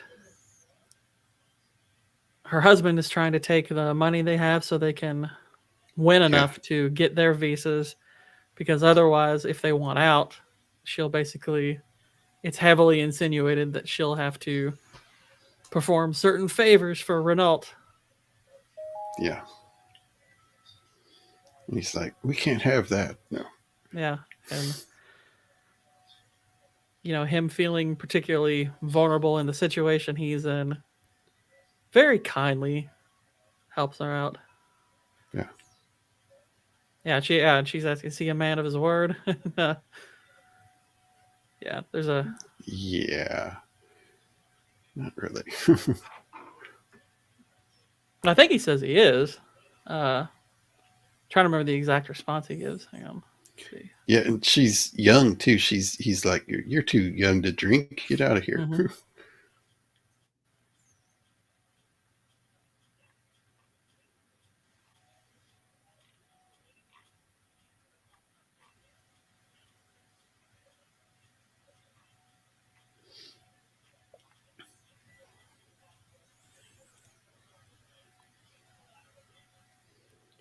And he says, "No, play as time goes by, Sam." Mm-hmm.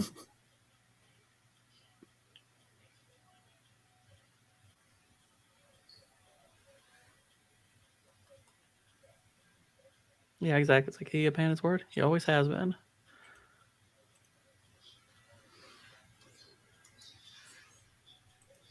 I think this is where they get to the. I think that's it's the roulette table. And he goes over there and helps the man win. And he's like, "Have you played 22 tonight?" Mm-hmm. It's like, okay, put the magnet in place. Yeah, exactly. It's like this is your cue to fix the game, pretty much.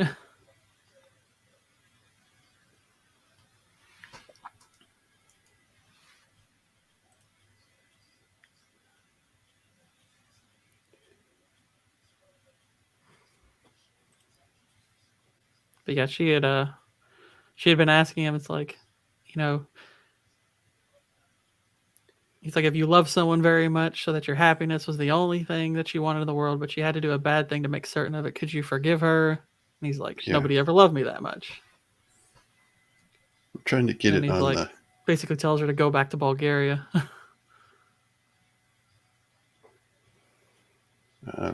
trying to get to the spot. Mm-hmm. But Renault notices. Yeah, and he notices. You can and tell like, he's miffed.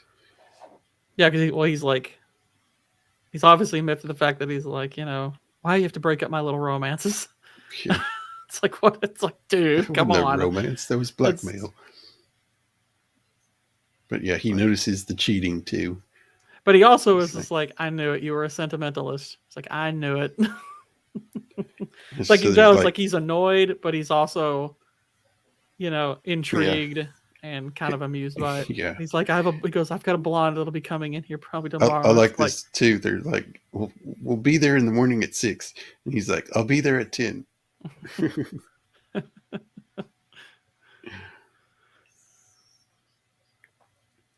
Yeah, and he asks, how are we doing tonight? It's like a few thousand less than we had. Yeah, like this guy's like, here's what happens, and he gives him a hug. And Rick's like, crazy Russian.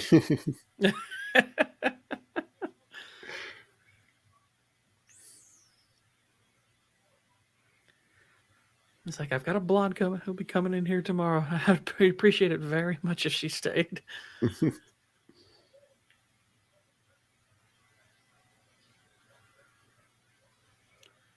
And that's where Laszlo makes his appeal to get the papers from him, to which he flatly refuses.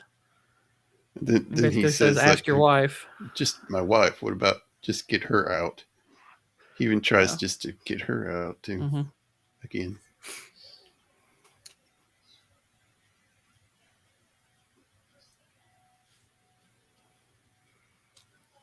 Yeah, he says, I'd be very happy if she loses. Exactly, Stephen. Right? It's a talk between men. These are two phenomenal male characters. One is taller than the other one, though. Very much. Very clearly taller. Humphrey. He ain't no 5'7". So the Germans start singing their it's like a song German of patriotism. Songs. Like I was curious if it was like a national anthem. I think it's just a patriotic song of theirs that they had. Oh wow, the actor who's playing Laszlo, he's like 6'3", so he kind of towers over. Yeah, like I think they probably boosted Bogey up a little bit because I was like, they don't look like they're going for 8 inches of difference there. Yeah, so he was like, I don't want to have to look that high up. They pulled a Lord of the Rings. Would you like me to find you a box? But yeah, then he goes down there and stirs up the band to play the French national anthem, and Bogart nods at them. Yep. Do it. He's like, go ahead and do it. This is a phenomenal scene too. Just these clashing. Yeah, and the Germans are like, uh-oh. Yeah, this a lot of the extras were refugees, and like the a lot of the emotion captured in this moment's very real. You know, and like I said earlier, you know, the woman who plays Yvonne, she's included amongst them. Yeah, But yeah, this is it's a fantastic. Well, very it's probably my favorite moment of the movie. I just powerful this scene. very. I mean that's how a government like the Nazis, they're people are afraid, Mm-hmm. you know, to speak out, to say anything. So the loudest speak, you know. Mm-hmm. But they're almost scared because everybody starts singing the French. I guess that's Les Miserables, I think Roman said.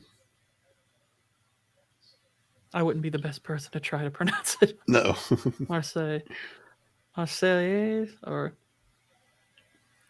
uh, yeah, like the impression I got was like the Germans weren't necessarily singing it to intimidate; they were just singing it almost just jovially, like, but felt comfortable enough to do that in a place where there were a lot of French people who had fled them, and Yeah.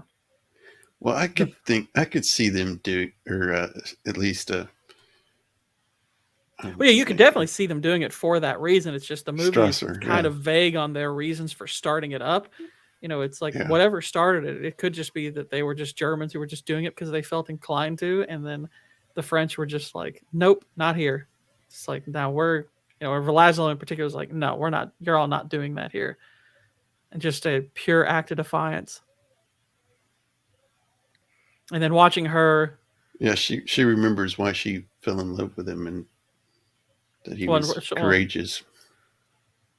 and Yvonne remembering, you know, because she had just, you know, been arm in arm with a Nazi, and then that starts playing, and she's very much in tears, and it's just like, oh, that's such a good moment. Yeah, Like she ain't going home with that guy tonight, that's for sure. yeah, and it's real for her too. Mm-hmm.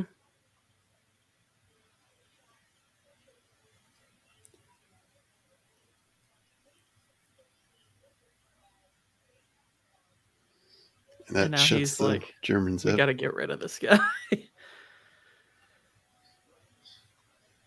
That perfect evil eye look. Mm-hmm. It's like we got to do something about him. It's like the stakes right there get raised a lot. It's just like, okay, this is they're gonna want to do something about Laszlo now. So now there's more danger.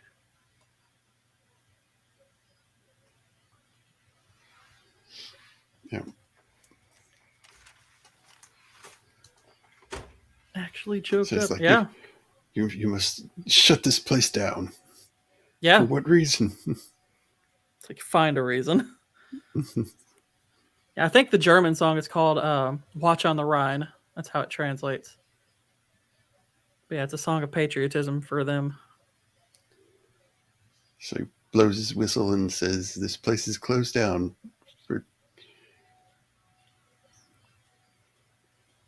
I like this dude. He's like, "I'm shocked that there's gambling going on here. Shocked."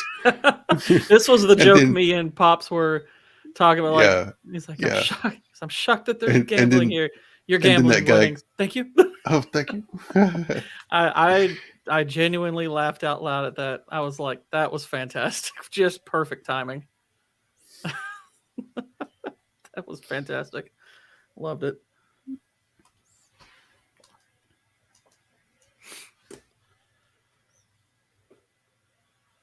So he's like pressuring her to make. Uh,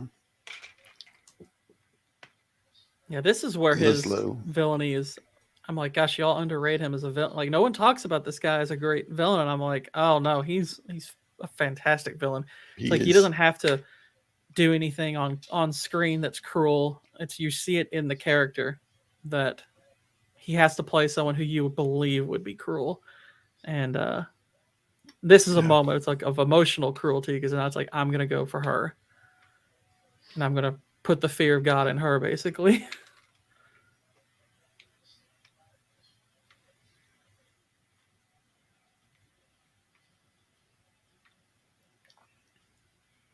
And then he's basically he So knows he's there's being their watched.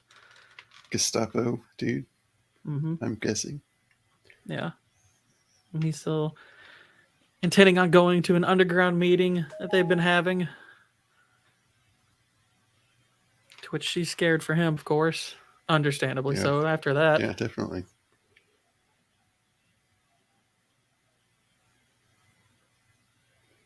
And you pretty much know at this point, it's like, okay, well, when he leaves, she's going to Rick because now she's going to go for those visas too. And two, he knows what's at stake, but he knows that it has to be done anyway. Mm-hmm. Like Bonhoeffer, if you know about him. I've heard the was name. like- I don't. He was part of the plot to kill Hitler, actually. Right. And he knew what would happen if they got caught.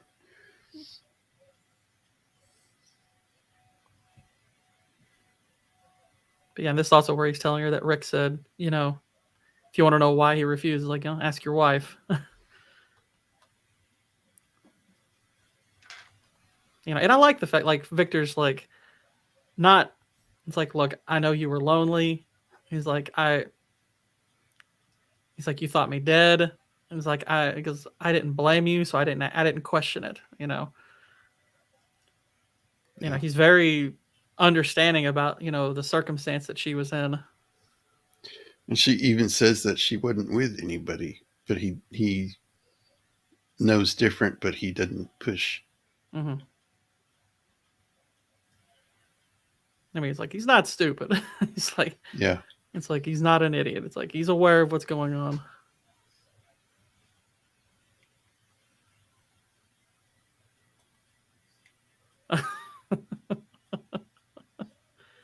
But I prefer to see it as a flick about a man who rediscovers a cause worth killing for. Hey, Nerporial. Hello, Nerdporial.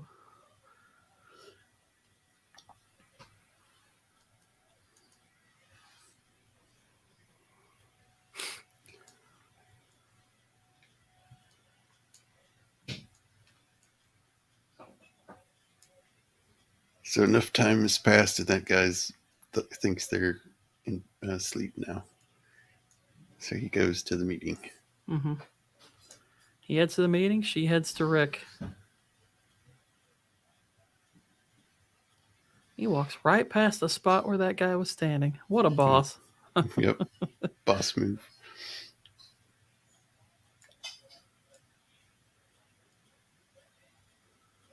And then this guy actually is going to that same meeting too. And he's like, Don't tell me where you're going. And he's also asking him, how long can we survive being closed down? I think he says something like 2 to 3 weeks. Yeah, definitely Nerdporial. Yeah, I'm looking forward to buying this in 4K too. Yes. I have it on Blu-ray, but I don't have it on 4K yet.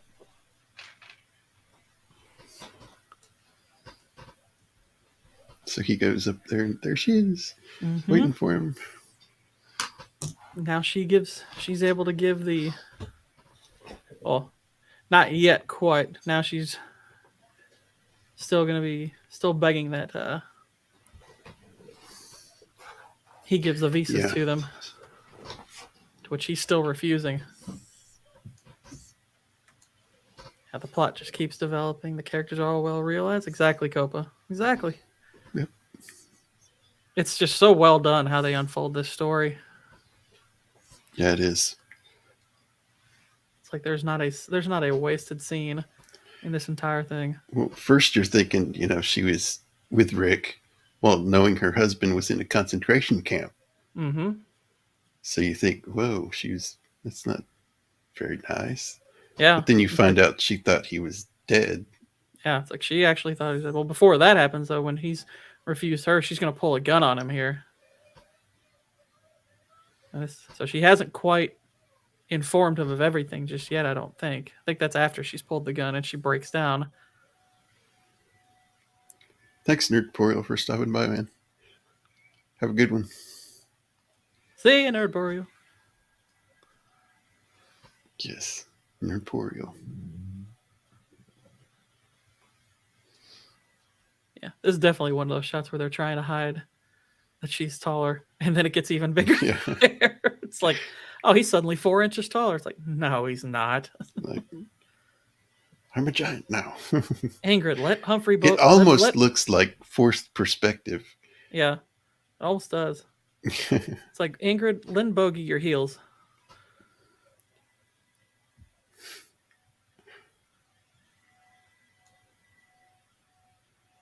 But yeah, this is where she is rejected, and then she calls him something, and then she quickly apologizes for saying it. She calls him a coward, and then she pulls the gun on him. Oh no, not a gun. I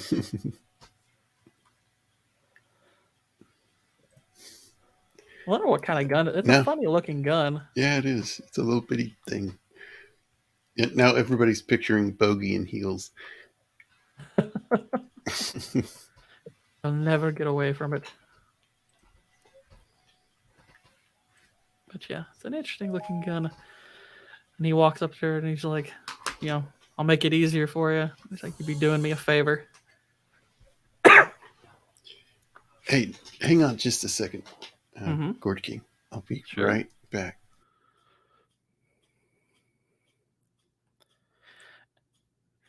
Okay, everyone. I'm taking the entire show over now. Don't tell him. Just don't tell him what's going on. Hang on. Let's see. Can I possibly rename this? I can't do it from his station, but we can call this. We can now call this Popcorn Time with the Gourd King. New title. Anyway, how is everybody do for real? Krista Dempsey, hello. Good to see you. Those are some nice heels, Stephen Ransom. They're red shoes, like the movie The Red Shoes. Tell me, everyone, how would you all rate Casablanca? King of popcorn. That's right. We've already overtaken all of the pumpkins. Now we move on to the corn.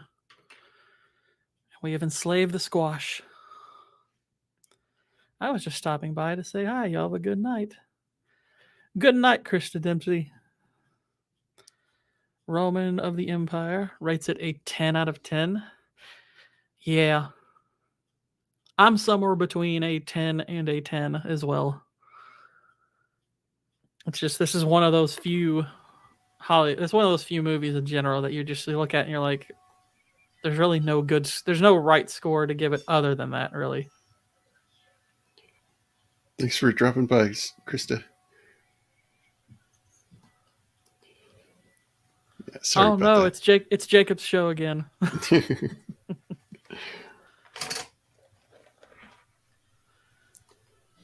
Cannoli again. Hello. An infinity out of infinity. Also a He's good like, score. You're not going to shoot me. But please do.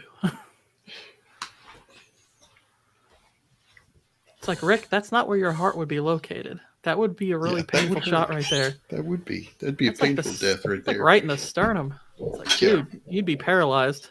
I don't think you really... Like, you're saying that she's doing you a favor. I promise you she's not if she shoots you. That's not a favor. Unless you do die. Unless that's how he feels. The painful death will be better. Pain is fine. It's like the guy he's like Patrick Swayze in Roadhouse. He's like, pain don't hurt. Yeah. Right. That doesn't make any sense. No, it doesn't. Have you had your nerve endings cut? That's the only way it wouldn't hurt. This and The Godfather get perfect scores. I'm fine with that. I'm fine with that. Yeah. I have a few movies I'd give perfect 10 out of 10s with no qualms. This is one of them. Godfather's one of them, definitely. Yeah. Which one though? Which Godfather though? I favor the first one personally. Yeah, that's the only one I've seen. Godfather 1 and 2 are both outstanding movies. So I could see people giving the second one 10 out of 10 as well. But I mean, if you're just asking which one's my favorite, I prefer the first. I think it's the slightly better movie. Ooh, we're on TV, Gourd King. Woo! It's like we're famous. Oh yeah. But yeah, this is after he calls her bluff, basically, and then Yeah. she starts to crumble completely. And the any facade that she could possibly uphold about not still having feelings for him completely falls away. Yeah. It's like this is pretty much her soul stripped bare. And then we find out everything. We find the whole story out.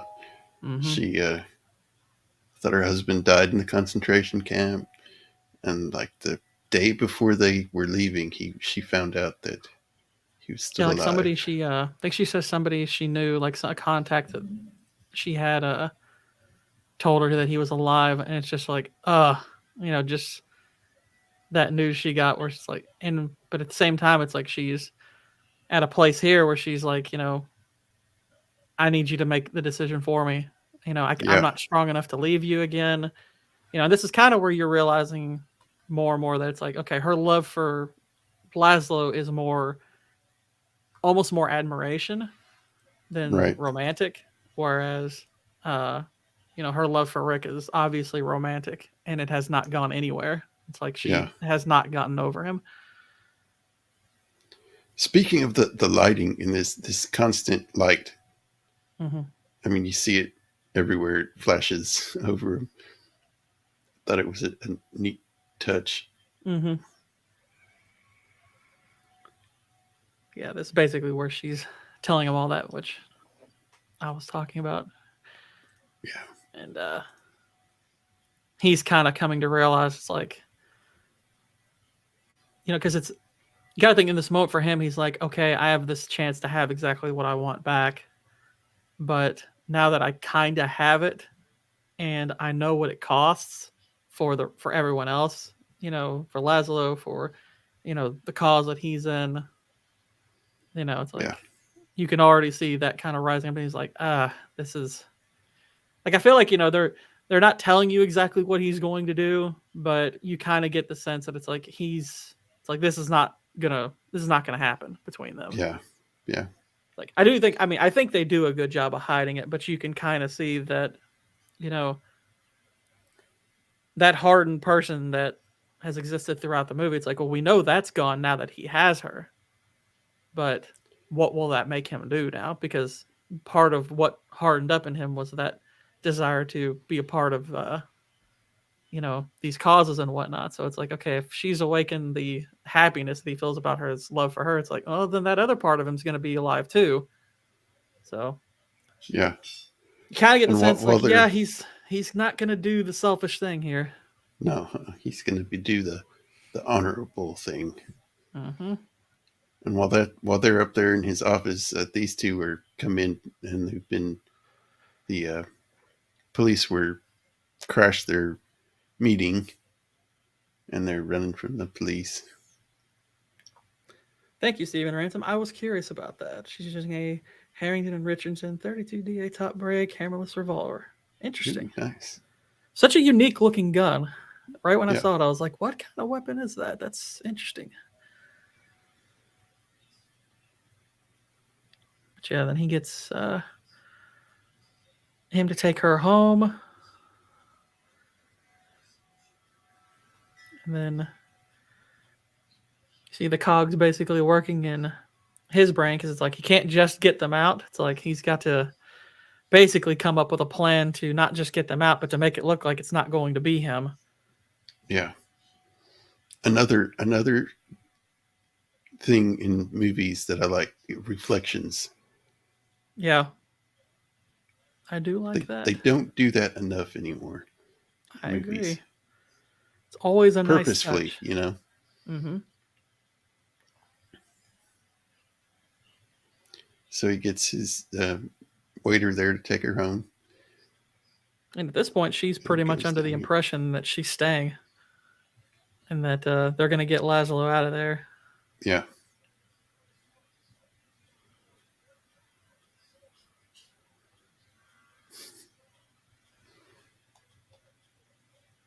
Love in the chat is real. Yeah. I think they said like the police came to that meeting and he got a cut helping them break out. So yeah, his situation has grown more urgent. Oh, this reminded me of something. In one of the scenes, somebody has their cigarette case out on the table. It's like, that looks like an iPhone. I thought that too for a second. I saw Yeah, that and I was like, what? I was like, oh, that looks. I know that's not an iPhone, but sort of looks like an it iPhone. does. It's about the right size. Mm-hmm. That's what they had back then instead of iPhones. They had the Yes. cigarette cases. Cigarette case. And they'd play Candy Crush on them.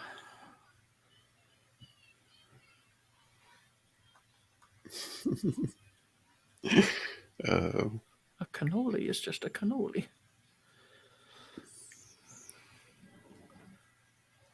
yes. I think this is where actually he tells. I think this is actually where he tells her to, get her out of there. It's like at least help Yeah. her.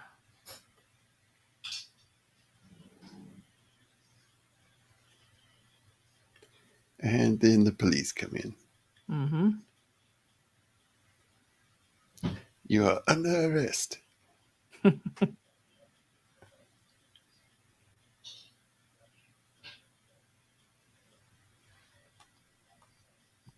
He's just playing it cool.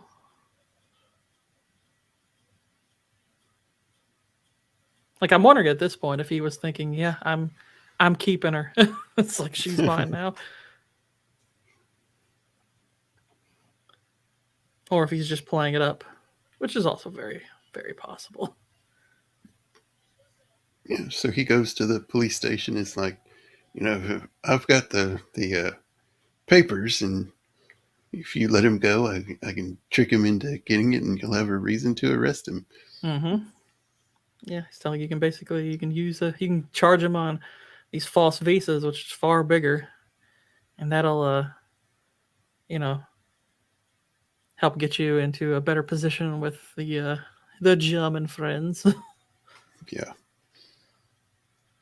But yeah, he's basically concocting a whole scheme here to make it look like he's on all their side and he's Yeah. And he's making the like, now leave and keep your men back. Keep it's like them I out of don't it. trust them. I don't even trust you right now.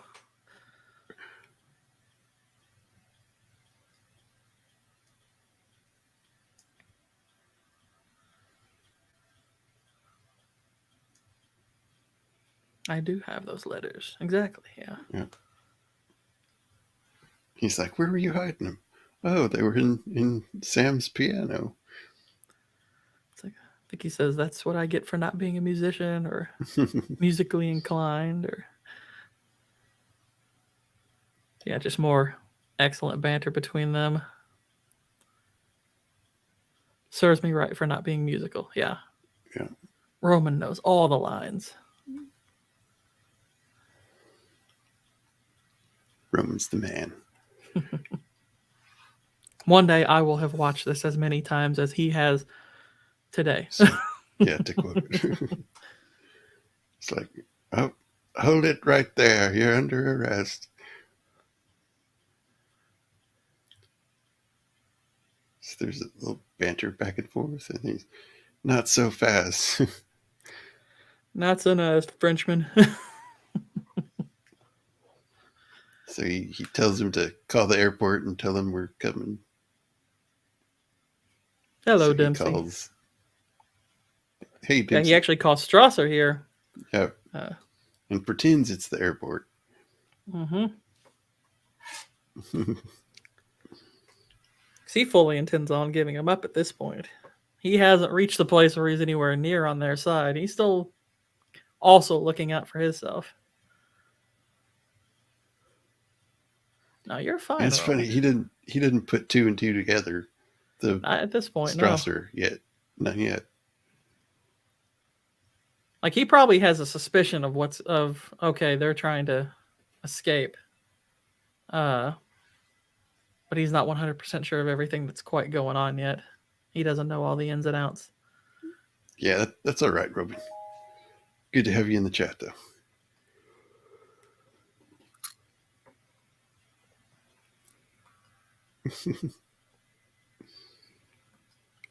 Would have gushed over this dialogue? Well, who wouldn't? I mean, rightfully so. Yeah. Anybody who's ever written a decent screenplay would gush over it, and anyone who's ever written a bad screenplay would be jealous.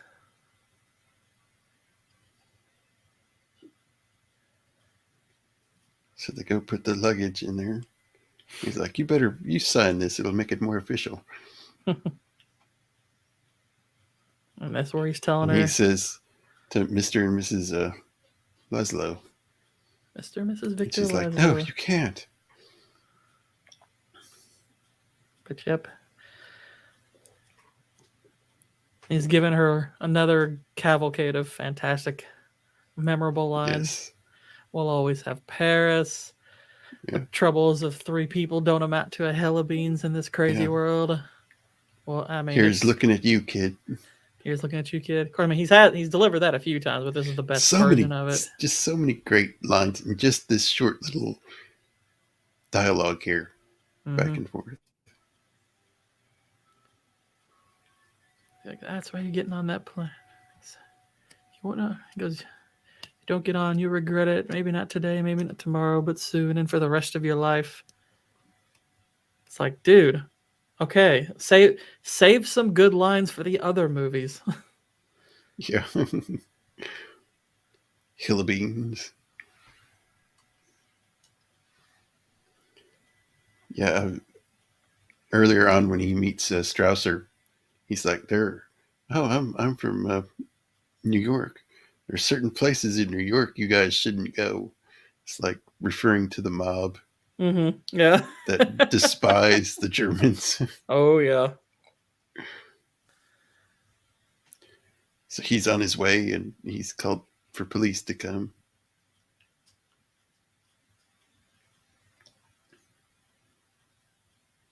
And he's like, welcome back to the fight. Yeah. Another great line. Yeah. Yeah, I like this moment between them. Every woman I've ever seen watch this are in uncontrollable tears at this point. Price, yeah. I imagine they are. Or as us men folk, we look at it and we're like, respect, man. Or just like tipping our hat to him. She's like, yeah, Roman. She's pretended to still be in love with me, and I let her. Yeah. Trying to make sure he's like, Victor, don't lose faith in her in any way. It's like, yeah.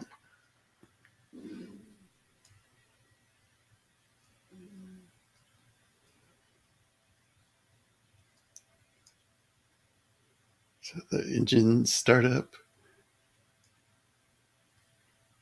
and off they go. And she's like, God bless you.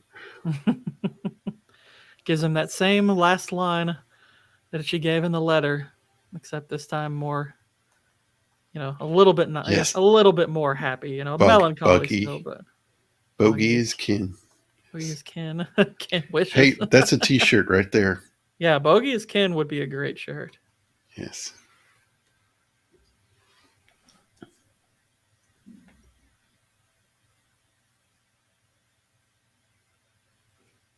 That's where we're going to find out exactly where his loyalties going to fly. Yeah.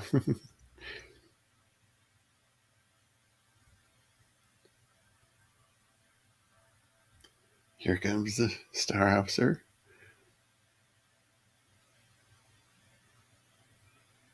I think this is the first time we see him in that, oh so familiar black Nazi garb. Yeah. That we always associate with the pure villainy.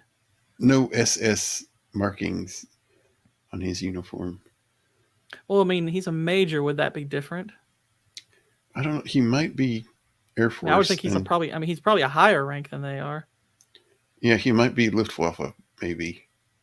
I know they didn't have the swastika no. Yeah, never mind. It's the German Navy didn't have the swastikas on their uniforms.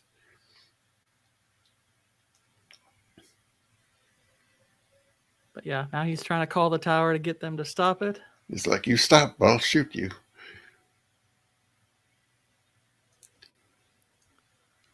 And Strasser pulls out a gun, and he gets shot. Mm-hmm. I'll see if I can get this. Put the phone down. Just waste him. There it goes. And he's dead. No, they don't. They don't at all. Don't make him like he applies to more to this era of film than pretty much anything else. Yeah, very true. Put down the phone. Bang. That's a pretty good line, too. Mm-hmm. And then you have the police come, and Renault tells them the major's been shot. Round up the usual suspects. Yep. And yes, that is where the title to the movie, The Usual Suspects, came from. from that line. Wow, that's cool. Mm-hmm. It's like, oh yeah, he's dead. All right. Like, oh no, one less Nazi. I don't know what. Well, they've been making water. Okay, so they'd been making reference about Vichy throughout the movie. And it's water, I guess. Just water? Is it alcohol? Well, I think Vichy was a place in France that I think it's like I think it was part that like either got taken by let me see if I can look it up real quick. Yeah. Vichy, France, officially the French state.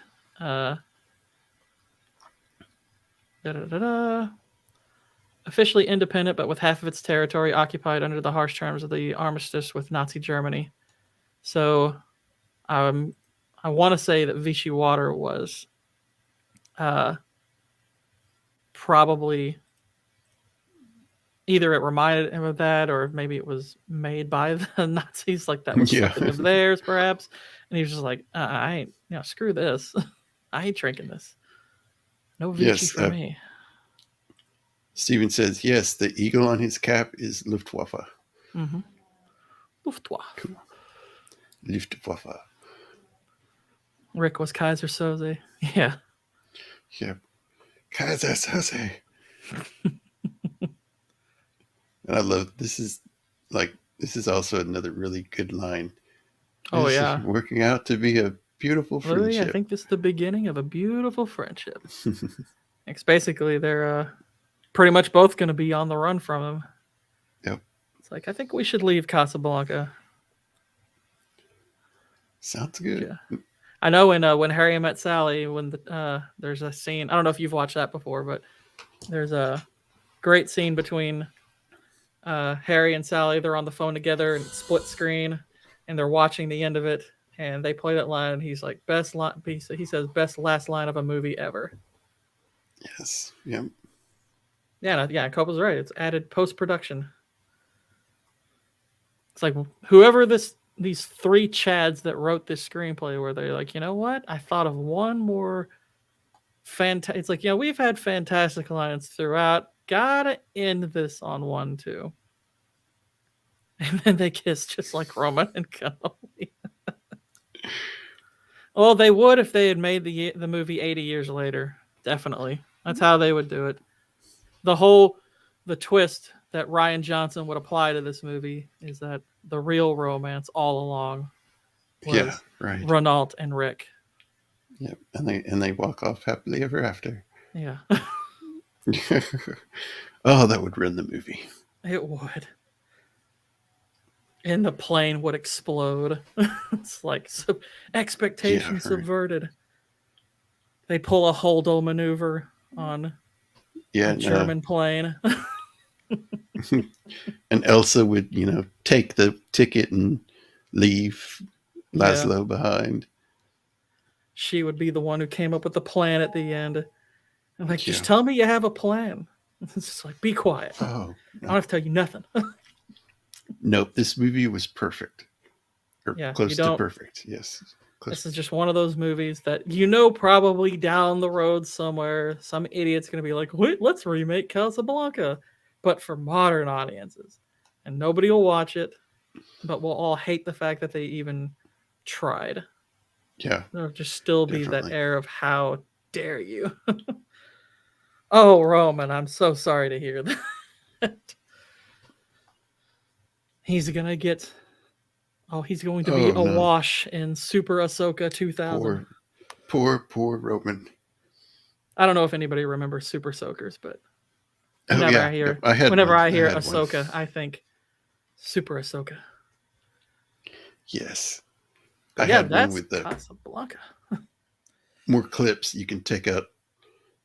You had a bunch of things of water that you could hang at your waist, and you could Yeah, switch out when you ran out of water. good old H2O ammo.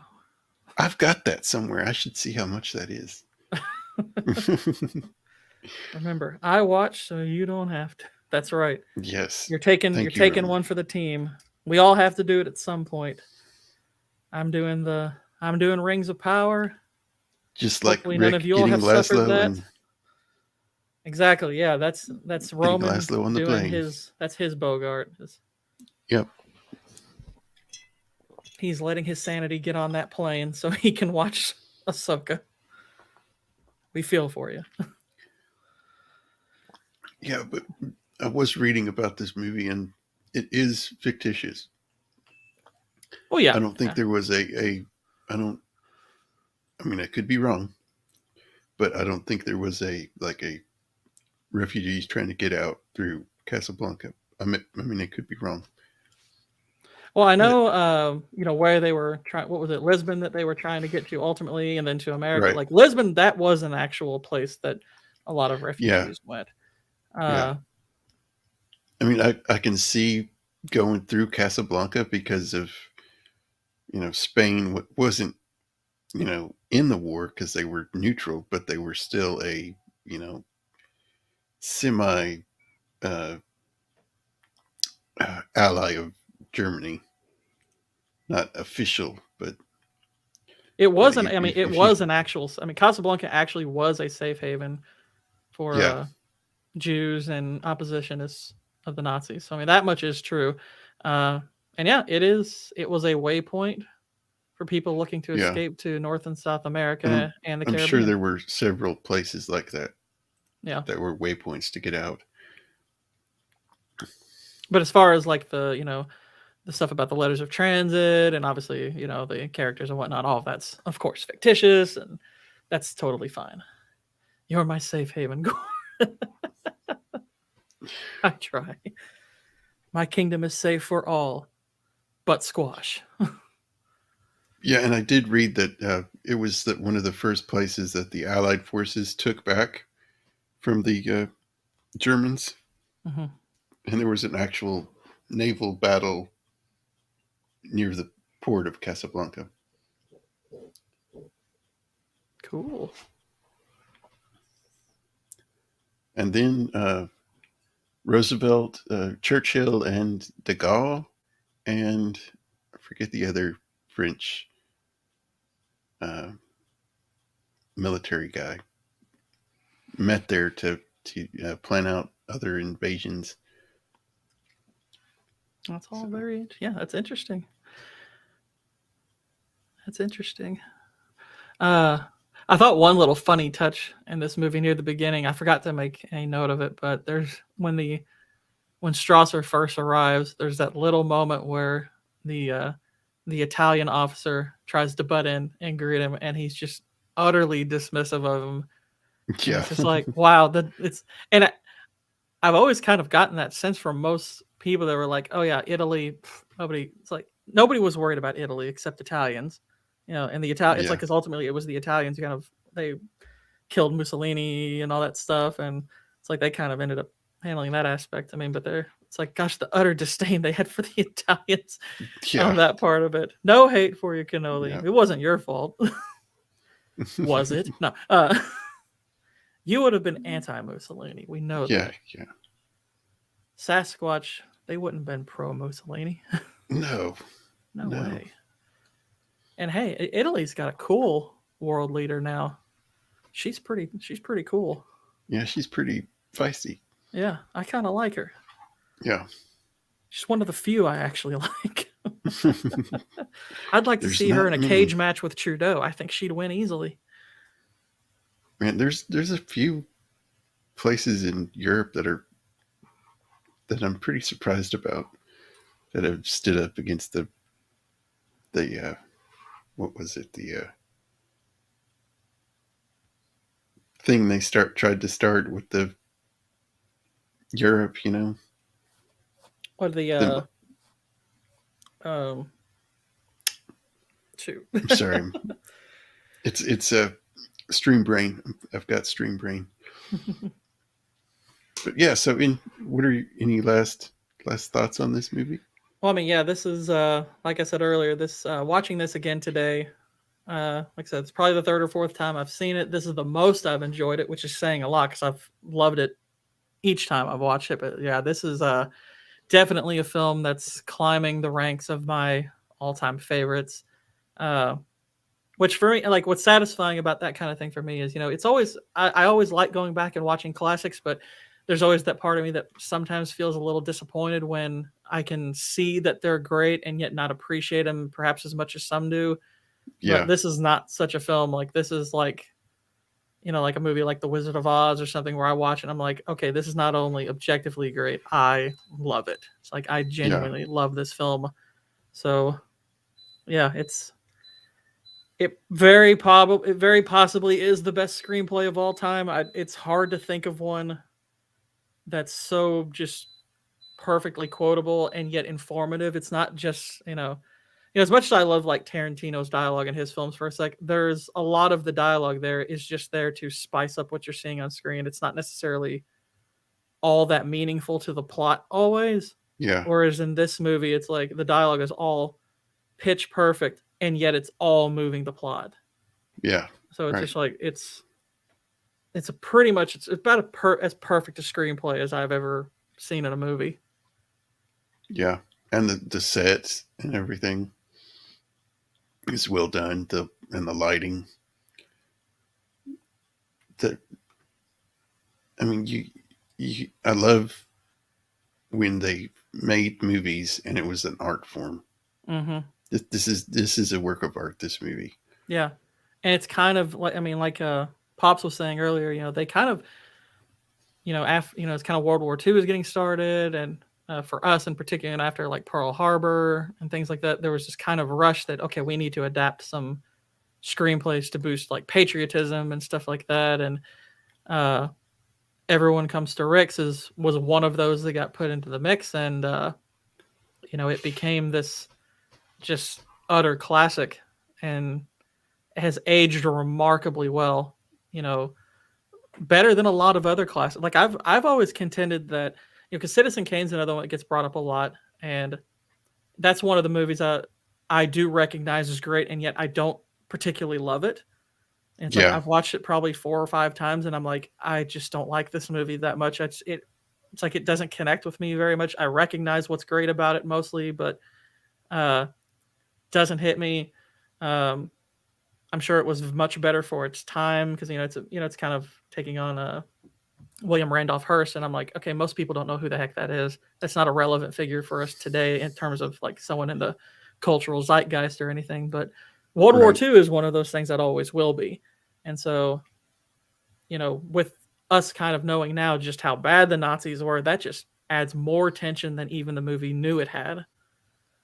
Yeah, and So, this didn't have the typical patriotism like most wartime movies. It was showing that how dark the Nazis were. mhm. Well, It like this was had like more. more just it wasn't about specifically American patriotism, but more just the spirit of patriotism Right. which right. I think is really part of its appeal to. I mean, this is a movie I think anybody, any country could genuinely love because Yeah. that's a very universal theme and it's played very universally. It's like, even though it's like me not being remotely French, I still see that scene where they start playing the French national anthem over it, and I'm just like, shoot, I wish I knew the lyrics. I'd be singing it with them. Yeah. And Yeah. it's like, you can feel that. That's Right. that kind of stuff is just so good. Because this is a movie that it's like, it's easy to. It's like it's just you can rate this a 10 out of 10 without thinking about it because it's like, it's 10 out of 10. This is about as close to perfect as movies get. Yep. Yep. Well, man, I thank you for coming on and talking about this great movie. Heck yeah, this was a lot of fun. Yeah. And thank everyone in the chat for joining us. They make these streams great. So Yeah. thanks for everybody hanging out in the chat, and y'all have a good week and stay good, people. Gourd speed, everyone.